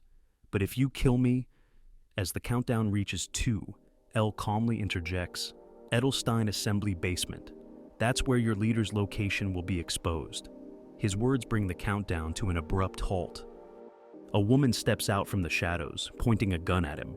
Who the hell are you? She demands. El replies, Nice to meet you, Cheryl, pausing briefly before adding in his thoughts, or should I say, long time no see instead. In my past life, Cheryl joined the resistance after Cross Hunter disbanded. We fought countless battles together, until the day she sacrificed herself. I owe her a debt. El then gets straight to the point. Draw your branch from cunning. It's been exposed to the followers. One more thing, he says, telekinetically lifting a box onto the table. He opens it to reveal a severed hand. Cheryl's composure falters. What's that supposed to mean? Are you provoking me? She snaps. El manipulates the hand with telekinesis, turning it to reveal a tattoo on the wrist. Cheryl's eyes widen in shock. The follower's mark, one of the other members murmurs. The symbol, only visible when imbued with mana, is a secret known to only a few. There aren't many people who know about the followers right now. What do you want? Cheryl demands. Don't tell me it's just to be a good person. El replies bluntly, information, that's all. Later, as El departs, one of the Cross Hunter members asks Cheryl, You don't believe him, do you? Cheryl shakes her head. Of course not. He's far too suspicious, the way he acts, the timing of his appearance. This might be a trap. But for now, I'll pretend to go along with it. Meanwhile, as El walks away, his thoughts churn. I got more than I expected. Not just the information I needed, but proof that Kanya is moving faster than I anticipated. They're reacting to the altered future. I can't let this slide. His resolve solidifies. The next destination is Nautilus. The scene shifts to pelicans gliding gracefully through the sky as El's party gathers before a massive ship. Daibo stretches, groaning. It's been a month. I'm already itching for some action. A flashback reveals El discussing gate options with Abyss. Choose the 60-man gate at Six Fork Road or the 77-man gate at El Nia. Both are likely Kania targets, Abyss suggests. It's been a month. Isn't it time we got started? He presses. El, deep in thought, replies, I'm not sure yet. Abyss snaps. Are you scared or what? El responds calmly. I've already decided. We're going to the grave of the Eagle Eye. Abyss, stunned, exclaims, Are you serious? That place is nearly impossible to clear. It's a memorial for Chiron's apprentice, Eagle-Eyed Leah. So many adventurers have failed that the reward has skyrocketed to 9.99 million mesos. It's basically been deemed impossible to clear. How did you even find out about it? Before El can answer, Rakan enters the room with a casual remark. Sounds like a lively discussion. He approaches El, holding out 2 phoenix feathers. These are items specially prepared by Gafor, he explains. Consider them an investment, but make it worthwhile. In the present, Debo asks why they're waiting. El replies, We're still waiting for someone. Just then, a loud voice booms. Yo, long time no see! Iburu, a scruffy pirate, walks up with a package. Daibo asks, "What's in the bag?" Iburu tosses them lightweight armor made from snow yeti leather, crafted by L's request. The party marvels at its quality. "It's so light, it feels like I'm not wearing anything," Kiri says. Debo recalls how L took the yeti corpse without explaining why. Iburu smirks. "You must be doing pretty well, clearing that orange gate." Daibo panics. "How do you know about that?" Iburu shrugs. "You dropped off a rare item like this.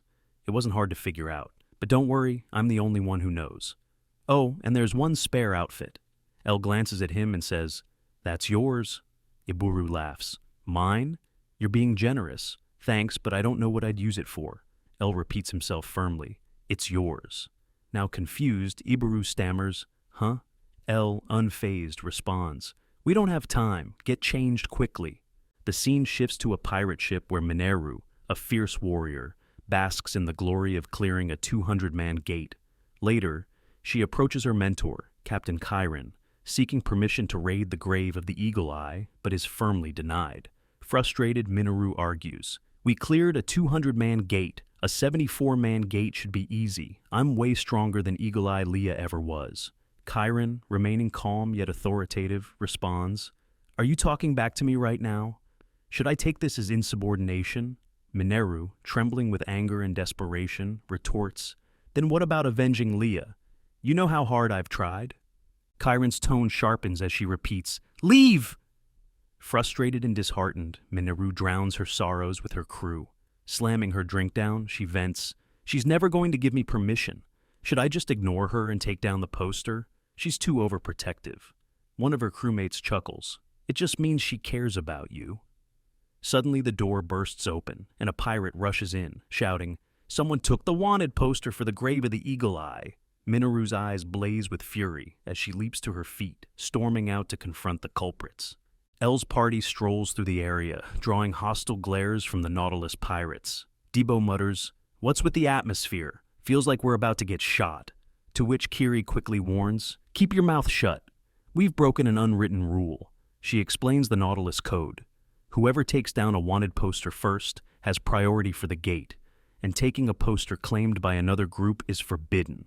Suddenly, Minoru storms in, shouting angrily, "Hey, who the hell are you to take that poster? It's mine." L replies calmly, "Then why didn't you take it yourself?" Minoru snaps, "I didn't have permission from my mentor." L shrugs, unfazed. "Permission? That's a new one to me." Frustrated, she growls, "I need it because of my mentor. Anyway, this doesn't count. Only pirates can take down that poster, and you guys must be idiots." Daibo bursts out laughing, giving L a thumbs up. "I get it now, boss." Flustered, Mineru shouts, "What the hell? Just give me the poster and stop laughing." Daibo grins confidently and declaring, "We're the Iburu Pirates." Behind him, a nervous Iburu clutches the poster, stammering, Yeah, we're the Iburu Pirates." Daibo confidently declares, "Iburu here is a real pirate. And since our leader is a pirate, doesn't that make us a pirate party too?" Before the argument can escalate, a voice cuts through the tension. "Isn't that pushing it a bit? Does that mean the rest of you aren't pirates either?" Minoru turns sharply to see Marath, a trusted ally of Captain Chiron, approaching the scene. "What's all this commotion about?" he asks. L, observing the newcomer, thinks to himself, "Marath? I've never heard of him before." L replies calmly, "We're not breaking any rules." Marath counters, "These rules were set by Karen herself, so it's up to her to decide."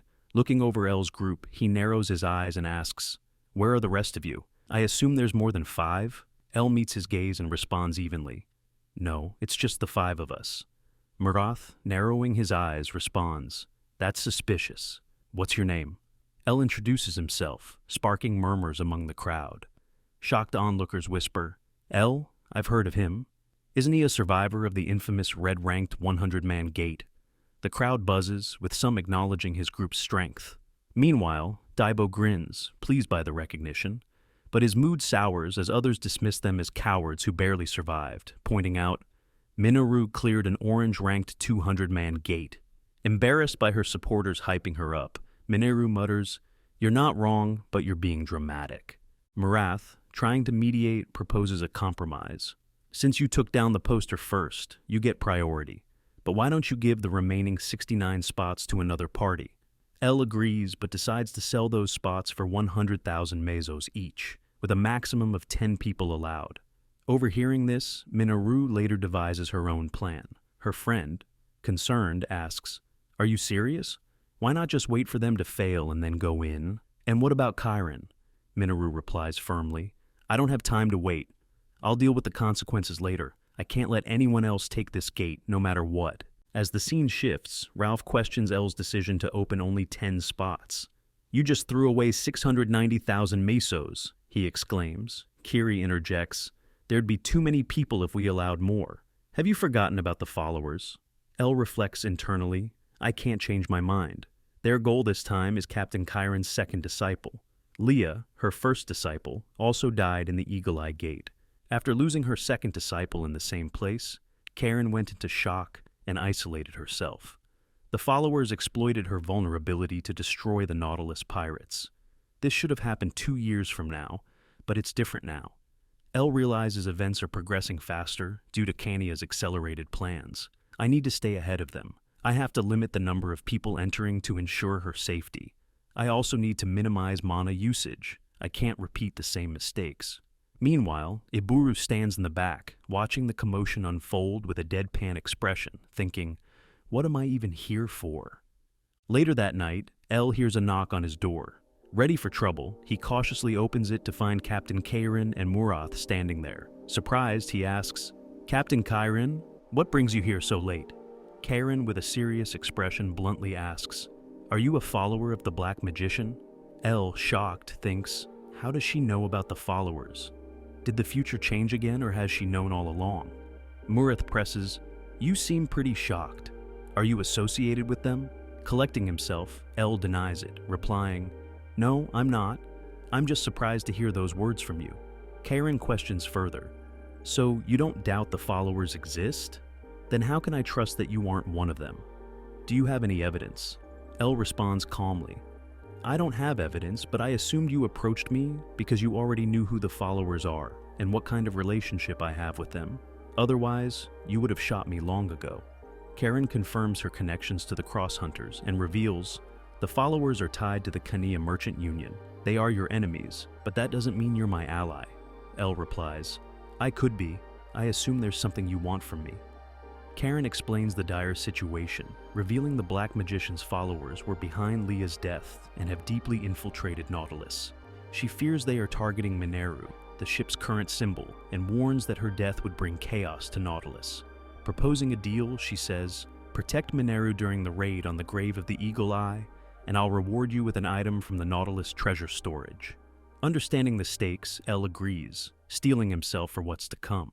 Later, as they enter the gate, Daibo glances around and quips, "Whoa, this place looks different," taking in their surroundings. The group's first challenge soon appears, a dinosaur-like monster. Daibo, brimming with confidence, steps forward and scoffs, "Look at this stupid thing. Hold on, I'll handle it." However, his confidence quickly evaporates as a massive creature emerges from the shadows. His eyes widen in shock as he stammers, "Wait, is that its mom?" As the battle intensifies, the scene opens with a chaotic fight between pirate crews and drake-like monsters. One pirate shouts, "Keep shooting! Kill them one by one!" Another warns, "Zio! The gunshots are drawing more of them." Zio responds confidently, "Stay in formation, they're just drakes. We've even cleared a 200-man gate before." As a drake attempts a sneak attack from behind, Minoru swiftly counters with her ability, taking it down effortlessly. "See, Zio? Just like you said. Get back into formation. I'll handle this," she commands, rallying her comrades and taking charge of the battle. Meanwhile, L's party is being chased by another pack of drakes. Daibo, frustrated and panting, grumbles, "Where are they even coming from?" as the drakes roar and close in on them. Remembering how L had left them earlier, Daibo curses, "That bastard just left us. Where did he go?" As the group approaches a dead end, Daibo uses his quick reflexes to sidestep, causing the leading drake to slam into the wall. Taking the opportunity, he strikes, killing it in one blow. The scene flashes to a memory of L's strategic planning, where he criticized their chaotic fighting style. "The way you guys fight is a mess. If you keep going wild on your own, it'll never be efficient. From now on, we fight as a team. Think of each other as family. In L's plan, Daibo is designated as the chaos initiator. Daibo, you'll charge in and create confusion. Don't worry about landing the finishing blow. Just injure them and keep moving forward. Don't look back. Your father will protect you. Ralph dramatically declares, "Trust your pop! Shut up, old man!" Daibo snaps. A memory flashes of El sternly instructing Ralph, "Forget your selfish combat style. Fight for him from now on. Protect him no matter what. That's an order." Back in the present, their teamwork begins to shine as they take down one Drake after another. Ralph blocks an attack aimed at Daibo, grinning. "Damn, is this the power of a father's love for his son? It's exhilarating!" Daibo yells back, "Shut it already." The memory shifts to L explaining Kiri's role. "Kiri, your skill is critical. It prevents enemies from recovering. Your job is to finish off the wounded." Back in the present, Kiri confidently showcases her solar slash, dispatching drakes with precision. Her remarkable growth over the past month is evident. "You've improved the most, Kiri," El had said, and now it shows. "This is easier than I expected," Kiri remarks, her blade cutting through another drake. Encouraged by their progress, Daibo cheers. "Hell yeah! Let's keep this up!" As the party presses forward, their teamwork shining. Outside the gate, the guards notice a group of pirates approaching in a hurry. One guard asks, "Kadral, what brings you here?" The registered members are already inside, but Kadral, visibly alarmed, shouts, "This is urgent! I need to notify Mineru immediately." Inside the gate, Mineru's group battles fiercely, slaying drakes and collecting mana stones. One of her comrades, perched atop a drake, exclaims, "Look at the size of this mana stone! If we sell it, we could easily—" Her sentence is abruptly cut off, as a fire arrow pierces her chest. Blood sprays as she collapses, leaving the group in shock. More fire arrows rain down, targeting other members of Mineru's party. Acting swiftly, Mineru counterattacks, but senses another wave of attacks approaching from behind. She fires a magnum shot, expertly deflecting the incoming projectiles. Furious, she demands, "Who the hell are you? Explain yourself!" Her eyes lock on El, who stands calmly with a mysterious device covering his left eye. Calm and composed, he replies, "Just cleaning up," as he readies another barrage of fire arrows aimed directly at her and her comrades. His voice remains icy as he adds, "I'll make it quick." The scene shifts to Iburu, who mutters nervously, "You've all forgotten about me. Forgotten me here like I'm nothing." He paces in a panic. "That bastard Daibo, he told me to trust him, and now he's abandoned me. Why did he even bring me here?" He breathes heavily, glancing around. "I'd be dead if it weren't for this anthill, but I can't hide forever. If anyone escapes, and I don't—" He trails off, realizing his grim predicament. Gritting his teeth, Iburu ventures out cautiously. "I'm a second circle adventurer, as if I die here." While exploring, he discovers the second gate of the dungeon. As he debates whether to wait for the others, the snail creeps up behind him, startling him. Relieved to see the familiar creature, he relaxes. However, in his moment of distraction, he accidentally places his hand through the gate, triggering it to pull him in. The snail watches for a moment, sighs in exasperation, and follows him into the gate. Meanwhile, El confronts Mineru's party. "Don't move! I'll end this quickly," he says coldly, releasing a barrage of fire arrows. Mineru shouts angrily, "Shut up and explain yourself! Can't you hear me?" She raises her weapon to retaliate, but suddenly, another shot comes from an unexpected angle. El dodges just in time, while Mineru yells, "What the—" An explosion rocks the area, and Kadral, wielding his weapon, appears. "He's still alive! Chase after him!" Kadral orders. He glances at Mineru. "This bastard pulled something similar in the 100-man gate. Captain Karen realized that and sent us here for that exact reason." El, undeterred, continues firing arrows, picking off pirates with calculated precision. "What are you doing? He's just one guy," a pirate yells, frustrated by their inability to counter. El fires another shot, taking down another 3 pirates. "That's 3, but there are more. Have they caught on to my plan?" Suddenly, Mineru charges at him, firing with unerring accuracy. El narrowly dodges her relentless assault, weaving through the chaos. Spotting the second gate in the distance, he makes a run for it, evading her attacks. Just as Minoru closes in, Cadriel seizes the moment and hurls a grenade-like weapon at them. Reacting quickly, L uses telekinesis to raise a massive boulder, shielding both himself and Minoru from the explosion. The force of the blast sends rubble raining down, effectively blocking Minoru's path and separating them. Trapped beneath the debris, Minoru coughs, glaring at L as he approaches, his staff raised and fire arrows ready. "You piece of shit! What the hell is your goal here?" she demands, her gun aimed at him. They stand locked in a standoff, tension crackling between them. L's voice is steady. "Are you prepared to handle the truth?" Minoru's hand trembles slightly, but remains firm. Outside, Zio confronts Cadriel angrily. "What the hell was that for? You could have killed Minoru." Cadriel defends himself. "I was just trying to..." But before he can finish, an explosion erupts, cutting him off. "Minoru, are you alive?" Zio shouts. Emerging from the rubble, Minoru, furious and battered, raises her gun and shoots Cadriel dead without hesitation. Zio stares in shock. "Minoru, what the hell?" he exclaims. Minoru doesn't reply immediately, her focus shifting as L steps into view behind her. She turns to him and demands, "The results?" L, his device glowing over his left eye, replies, "I ended up wasting mana because of your stubbornness." Just as expected, all the ones who just came, now serious, Minoru firmly orders her comrades, "Zio, gather the others and retreat." That's an order from Chiron. Around her neck, a pendant glints in the light, hinting at a significance yet to be revealed. The scene shifts back to Ibaru, who stumbles inside the second gate, breathing heavily. The snail trails alongside him. "I didn't mean to come in here. I was supposed to wait outside." His voice trails off as he surveys the dark cave. "Wait, don't tell me. Those guys are here too?" Suddenly he spots a figure in the shadows and rushes toward it, relief in his voice. "Hey, I got separated from my party. Can we stick together?" But before he can reach the figure, the snail aggressively pushes him, causing him to fall flat on his back. "What the hell?" Ibaru shouts. "I'm going to cook you, you little..." He freezes, realizing the figure isn't human, but a terrifying monster. His eyes widen in horror as the cave fills with more monsters, all turning their attention toward him. "Oh shit!" he screams as more monsters begin to emerge. Just moments ago, while trapped under the rubble with L, Minoru demanded answers. "What the hell are you doing?" yelling, pointing her gun at him.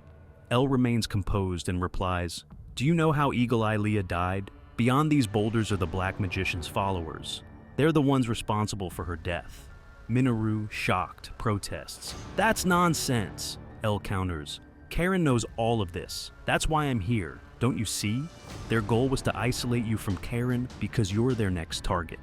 The weight of his words visibly shakes Minoru as she begins to question her crewmates. L pulls out a pendant and hands it to Minoru. "Karen wanted me to give this to you." Minoru takes it, her voice trembling. "This is Karen's necklace. She wouldn't give it to just anyone." Struggling to process the revelation, she demands, "The people you killed, were they really followers?" L nods and activates his device to confirm. A memory flashes, showing Cheryl of the Cross Hunters explaining the penetration monocle. It allows you to see the flow of mana, an effective way to identify Black Magician followers, but it has a flaw. It consumes a significant amount of mana, Cheryl notes. No one's used it since Chorus died. It only works if it aligns with the user's elemental type. I don't even know how someone who looks like a mage can use it.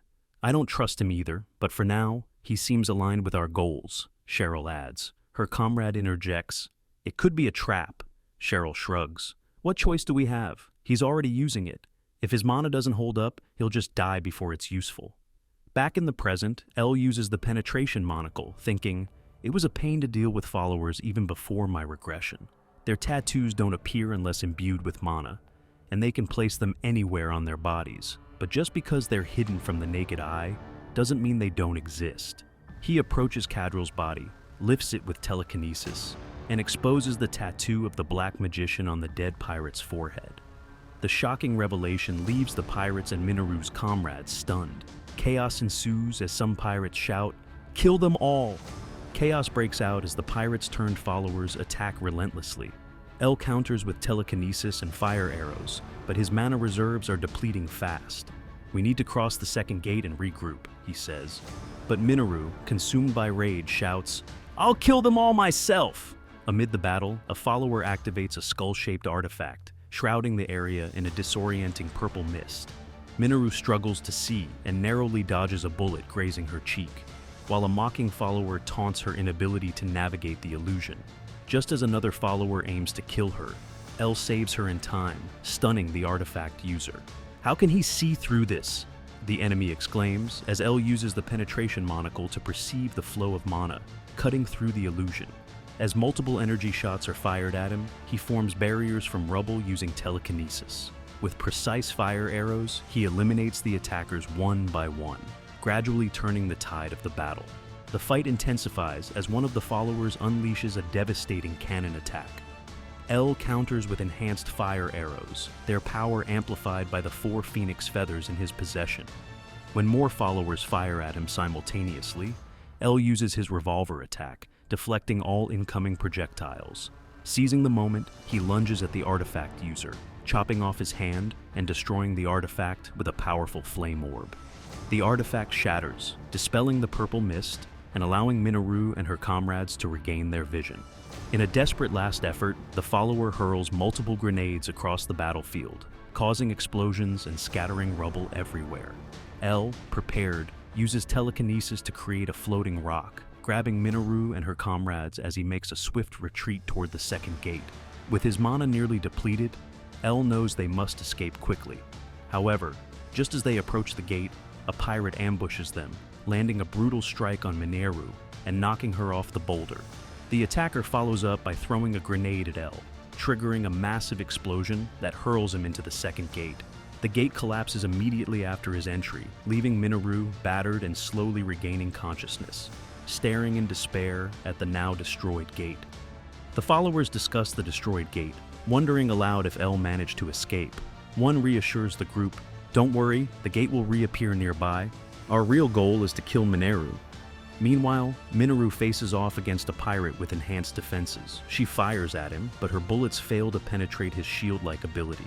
As the pirate mocks her for being too weak, Minoru dodges his attack, leaps onto his back, and aims her weapons at his head.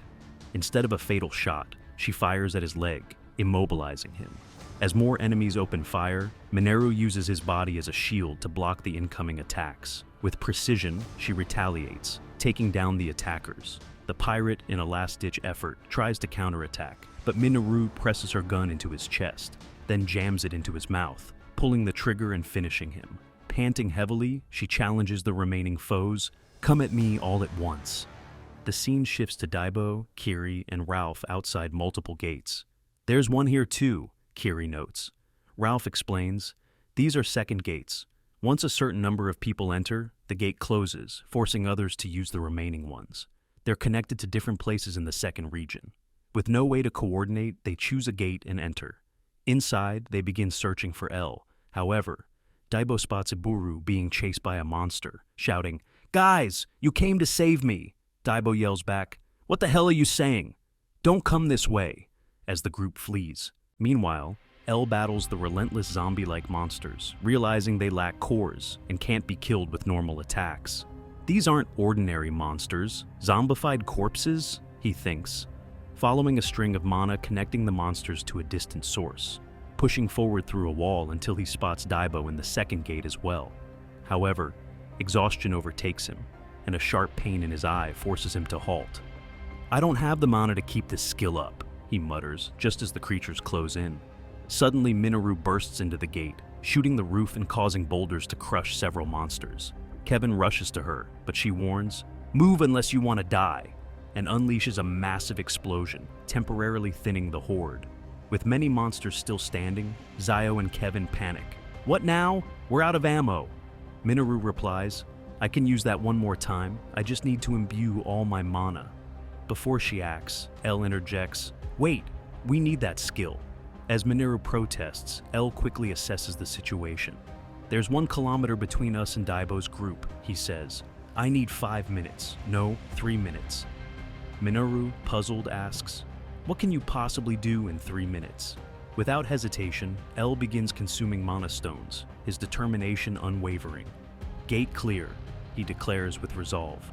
Meanwhile, Daibo, Ralph, Kiri, and Iburu struggle against the relentless zombies. These corpses just keep moving, even after decapitation, Daibo shouts as a zombie grabs his neck. Ralph saves him, grumbling, "Stop complaining and kill more of them." Iburu's stray shot causes a chunk of the cave roof to collapse, crushing some zombies. "Nice shot, Iburu," Daibo compliments him, only for a massive monstrous creature to erupt from the ground. Staring at the behemoth, Daibo yells, "What are we supposed to do now? You woke this thing up." Iburu mutters, "You just complimented me." More zombie-like monsters hurl toward them, but El, now surrounded by a glowing blue aura, is defended by Mineru and her two comrades. El grits his teeth, struggling. "Damn it," he thinks. "My heart feels like it's going to explode. I didn't want to push myself like this again. But there's no choice. It's too early to circle up, and if I try while I'm not ready, it will only hold me back." His thoughts flash back to before his regression. "I've faced situations like this before. Monsters getting stronger, my mana and attack power unable to keep up. When I reached my 6th circle, I had to gamble, consuming mana stones directly to turn their concentrated life essence into pure mana. It was risky, forcing the energy through my veins and into my heart. But if my body could handle it, I could surpass my limits," El recalls. He glances at Minoru and says, "Well done, Minoru," before launching a flame orb at the monster in front of her, incinerating it instantly. Mineru notices El's surging power and glances back, her eyes widening in shock. "What the hell?" El stands radiating an intense blue aura, energy pulsing around him as if he's become a force of nature, ready to strike. Meanwhile, Kiri battles fiercely against the zombie-like monsters. Ralph, struck by one of the creatures, notices his wrist beginning to blacken. Damn it. So this is the secret of these zombie mushrooms? Without hesitation, he slices off the infected area and quickly heals himself. "Watch out for the tentacles," he shouts. "They'll turn you into one of those things." Daibo, noticing the monstrous leader's overwhelming presence and the growing fatigue of his comrades, realizes the stakes. That thing is behind all of this. If we don't stop it now, we're done for. Steeling himself, Daibo steps forward. "Leave it to me! Everyone, back off!" He charges at the monster, swinging his blade with determination, but the creature counters with a powerful lash of its massive tongue, sending him crashing to the ground. As the monster looms over him, ready to strike again, Kiri rushes in, intercepting the attack. She blocks the blow with her body, blood spilling from her wounds as she shields Daibo from harm. The scene shifts to El and Mineru. El shouts, "Focus on maintaining your skill. I'll handle the rest. That wall is our target." While her comrades fend off the encroaching zombies, El positions himself behind Mineru and commands, "Begin." Mineru activates her bullet smash ability, firing a powerful shot at the wall. El uses his telekinesis to spin the bullet rapidly, amplifying its speed into a devastating spiral. "We need more momentum," he exclaims, summoning 5 fire arrows to propel the bullet further, intensifying its destructive force. As the spiraling attack barrels through the wall, Daibo, lying on the ground, braces for what seems to be a fatal blow from the monstrous leader. Using his penetration monocle, El scans the creature. A body without a core. Its true weakness isn't here. The core must be somewhere else. It's linked to the controller pulling the strings, he realizes, spotting the core's location. With a final push, the spiraling bullet smashes through the wall. Channeling his remaining strength, El shouts, "Rocket smash!" The attack accelerates one last time, obliterating the wall and piercing the massive mushroom-like monster's hidden core with a devastating impact. As the core shatters, the zombie-like monsters collapse and disintegrate into dust. Ralph and Daibo look on in awe as the battlefield clears. Mineru drops to her knees, breathing heavily, while Iburu stumbles onto the scene, gasping, "I made it!" El, catching his breath, calmly announces, "Gate cleared!" The scene shifts to a flashback of Minoru's childhood, where she recalls her abandonment by her parents and how Leah stepped in to protect her, becoming her hero.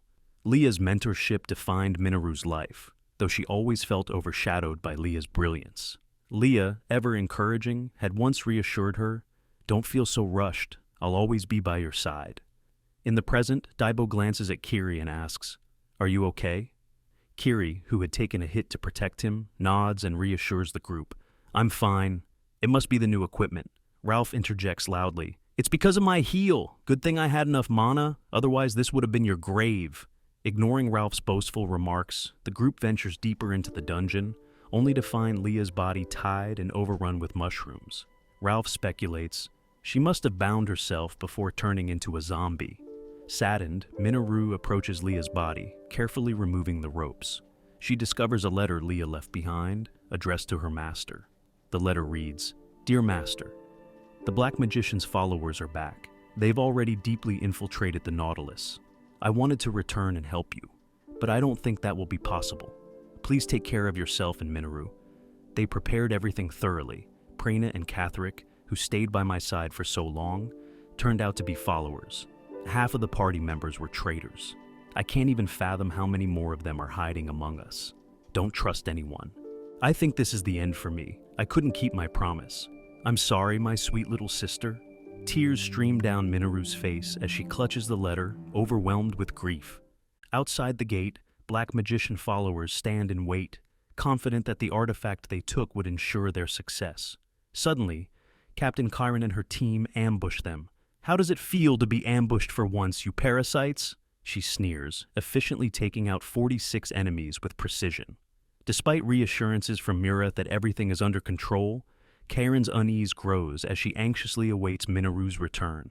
The gate flashes, and Minoru steps out, carrying Leah's lifeless body in her arms. Karen freezes, her eyes widening in shock. Tears begin to stream down her face as Minoru, her voice shaky, says, "I've brought my sister." Karen's tears fall freely as she whispers, "I see." She steps forward, her voice filled with emotion. "Welcome back, both of you." Later, the Nautilus community gathers for Leah's funeral. Her body is placed on a burning raft, which drifts toward the horizon as torches light the somber ceremony. Daibo comments on the overwhelming turnout, and Kiri confirms, it's practically the entire Nautilus. Mineru watches silently, her grief palpable as the ship carrying Leah's body fades into the distance. Daibo then wonders aloud, "Where's the boss, though?" as the funeral continues. Meanwhile, El gulps down mana potions, recalling his negotiation with Chiron. She had hesitated when he demanded a large supply of mana potions, replying, "Do you realize how expensive that would be? The recipe for mana potions was lost long ago." El had replied confidently, "I'm aware, and that's why I'm asking. Surely it's manageable for someone with the Nautilus's financial power." Chiron, now serious, had said, "I'm grateful you protected Mineru, but that doesn't mean I trust you." El countered, "Then think of it as another deal. Instead of one item from your storage as promised, make it 2. In return, I'll find every Black Magician follower hiding within Nautilus." Back in the present, El uses his penetration monocle during the funeral, scanning the crowd for any remaining followers. Gulping down yet another mana potion, he mutters under his breath, "Damn it, my second life isn't easy either." The scene shifts to Mineru in her room, deep in thought. Zio enters and asks, "What are you dazed for?" Minoru responds dismissively, "Nothing, leave me alone." Zio, undeterred, says, "You should join him." Minoru looks at him, startled. "I didn't mean to eavesdrop," Zio explains, "but I know El offered to recruit you. Things went well this time because of him, but the followers who killed Leah are still out there. Don't you want revenge? If you go with El, you'll be fighting the followers head-on. I think he's trustworthy enough. Don't worry, I'll protect this place. You know me, right?" Minoru stares at him for a moment before a faint smile crosses her face. "Zio, I don't know if I can trust you. You're not exactly the strongest." Zio, visibly flustered, throws his arms up. "Seriously? You're ruining the moment here," Minoru chuckles, standing up. "Fine, I'll go. Besides, with Karen around, I suppose this place will be in good hands." The scene shifts to El and Captain Chiron on a small raft, navigating toward a massive fortress-like gate. As El rows, he notices numerous guns aimed down at them from the walls above. Captain Chiron raises a glowing blue torch, signaling the guards, and the massive gate creaks open. El stares in awe as they enter, revealing Chiron's treasure trove, a sprawling chamber overflowing with gold and rare treasures. As they step off the raft, El asks, "Can you explain the items here?" Chiron replies curtly, "A pirate judges the value of treasure for themselves. I promised you 2 items. The rest is up to you." El thinks to himself, "She's cold, probably because of the offer I made to Mineru. Still, this is more than I expected. Among these treasures are the Dominator, Pendant, and the Guardian of Dawn's annual ring. Incredible. Determined to make the most of his choices, he begins scanning the trove for the most powerful items. Suddenly, El's gaze locks onto a familiar artifact, a bracelet. His expression darkens as a memory resurfaces. During his previous life, the followers of the Black Magician brought devastation to the front lines. Among them was Reek, known as the traitor of mankind, who infiltrated the association's highest ranks and betrayed them at a critical moment, causing catastrophic losses. This bracelet had been Reek's weapon of terror. Anger wells up in El as he recalls the comrades he lost to that treachery. Is this where he got it from? Without hesitation, El grabs the bracelet, his voice steady with resolve as he declares, "This will be my first choice."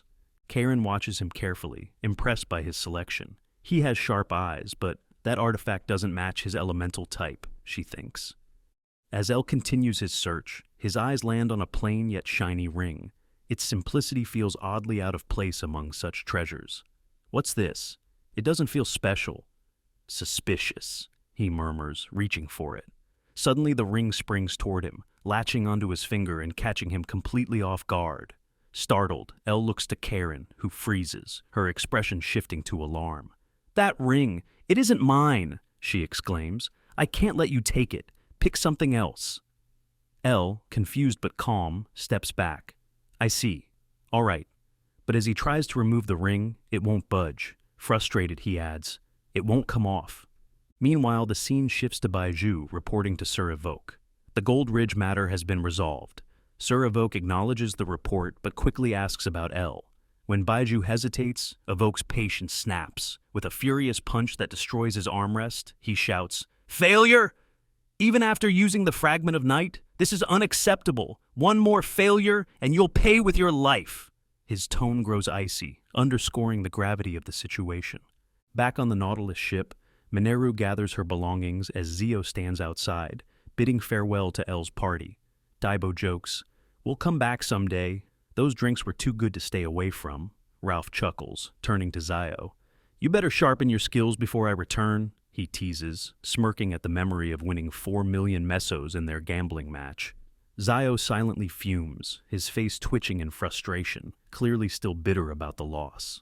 As El's party prepares to depart, Minoru suddenly appears, shouting, "Wait!"